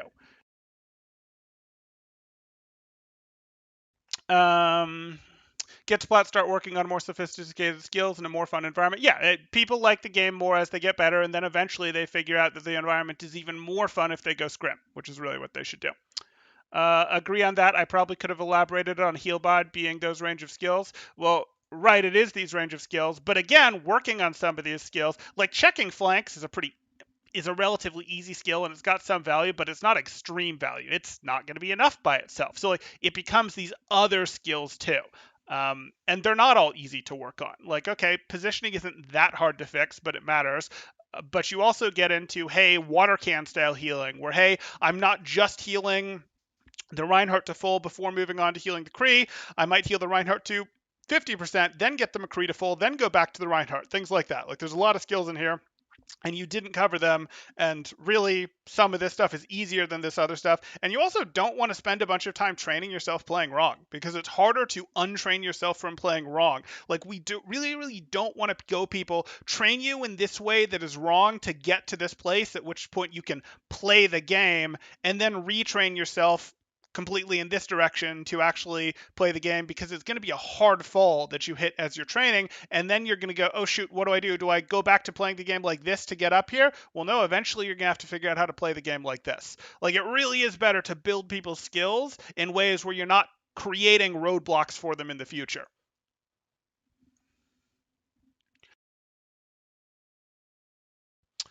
Okay, I don't see any more comments from Toro the OP yet, so we'll go back to where we were. Even win rate shouldn't matter. If you're improving, it'll come with time. Fair enough. Target prioritization. Oh, that's our term for choosing to keep alive. As a mercy, should I assign degrees of urgency to wounds or illnesses to decide the order of my treatment to teammates? Triage definition. Okay. I got reviewed yesterday, and I made loads of mistakes as Anna, but I'm good at other things, so I'm close to Plat. Exactly. Exactly. We see that. And again, sometimes the mistakes that we go into for a silver Anna, sometimes we'll have a Plat Anna that is making mistakes that we also covered in a silver VOD, because they're making the same mistakes, but the Plat player is better at other things. But I definitely wouldn't say I play perfectly or even very well. Well, you're Plat, and we did go over ranks, so that does mean you're playing better than the average. Why teach someone inferior gameplay only because it can be done? Advice should be almost what works best. Should be about what works best. Mostly true. Advice like Healbot to Plat is how you get extremely hard stuck in Plat. Basically, if the advice is bad, sure, but this post is totally the same as those people. At Tor the Tank, you're doing the exact same as the other advice you mentioned. Yeah. Healbot to Plat is generic advice that is not nuanced nor situation specific. The worst part is that it is not a good way to play Mercy. Okay. But you have to get that easy strategy, quote unquote, and going to develop horrible habits that are going to make doing things harder. Yeah, this is the speed bump we were talking about in the future. That healbotting is not the only way to get there, nor is it the best. Healbotting is also relying 100% on your teammates to carry you. I'm not quite sure I'd say it like that, but yeah, sort of. You always rely on teammates with beam. Yeah. You might have more impact than other mercies at your rank just by healbotting, but without offering a carry option, you can't offensively contribute to the game enough. And you do have to offensively contribute to the game to get win rates that are really good. Like, if you want to accelerate your way out, if you want to reach diamond, play like a diamond mercy. If you want to reach masters, play like a masters mercy. I'm serious. Damage boost makes your teammates' life easier. Healing is praying the enemy team doesn't hit the head. Sort of true, yeah. Okay. Or turn their own damage amp, especially since damage boost usually changes TTK drastically. Absolutely, it hits so many breakpoints, especially when you factor in enemy sustain. It's like you've given someone a wheelchair when you break the wheel off, then you break the wheel off. Okay, Blue asks, do you encourage scrimming while being like Plat Diamond? I always felt that scrims at that level won't teach you much, and you should rather spam ranked for individual skill. So Blue, I recommend bouncing between teams quickly in the Plat Diamond range. I think at the Diamond range, you can actually find some value, but in Plat and below, I still do recommend organized play, because I think people will enjoy the game so much more, and you can still get good skills out of it, yes. But if you're more dedicated than your teammates, you are likely to leave the team very quickly if you want to keep getting better, and that's fine. Just don't be afraid to leave the team very quickly. And don't be afraid to leave the team if it has coaching and it's horrible and it's sabotaging you. That shouldn't be what's happening. Most of them just won't have coaches at that level. But yes, I think people enjoy the game so much more that it's worth doing. Yes, there is a lot of micro stuff and individual stuff that they could be working on instead of scrimming, but I still think that's fine. It would be like saying, hey, what you're making the argument for, Blue, is that like people shouldn't actually play baseball in elementary school through high school. They should just do baseball training from elementary to high school, and then we'll do a test on them in high school, and if they're good enough, we'll have them play baseball in college. And well, no, because we actually want them to play some baseball on the way. Because that's not only because, hey, that actually has some use, but also because that's fun and that keeps them interested in it. And also, not everyone's goal is to go pro. Um, Scrim is way more fun. Exactly. At the very least, scrimming teaches team comp and calming. It does. I would like to be in Gold Plat to participate in scrim and tournaments. Now, that's an interesting question. I always fear that while scrimming is teaching me actual game sense, it's taking up time that could focus better. Yeah, there is some truth to that, though, Let's Go. Like, you could probably be increasing individually faster, and there are diminishing returns on your scrimming. Your early scrimming, you'll get a lot in terms of, a few months of, hey, I'm understanding comp structures. I'm understanding how to adjust team comps to fight this stuff better. I'm understanding how fights are actually called in these situations. So maybe I can now do some more of that on ladder. Like that stuff can help, but it will have diminishing returns. And you could hit a point where you go, okay, now between teams, I'm gonna go back to hard leveling myself up. At lowest, oh yeah, scrims are definitely fun. Maybe I should just look at it from a trying. Maybe I just look at it from a trying to get better perspective. Yeah, there's sort of different perspectives going on there. There are scrims and even tournaments available for bronze and silver, but harder to find. You can always try out for higher SR teams than you are yourself. That is true. And scrims are one of the better ways to get yourself into higher SR games, even if they're just tryouts. I'm interested in joining a team, but I'm gold tank player. Is there anywhere I can look for people to play with?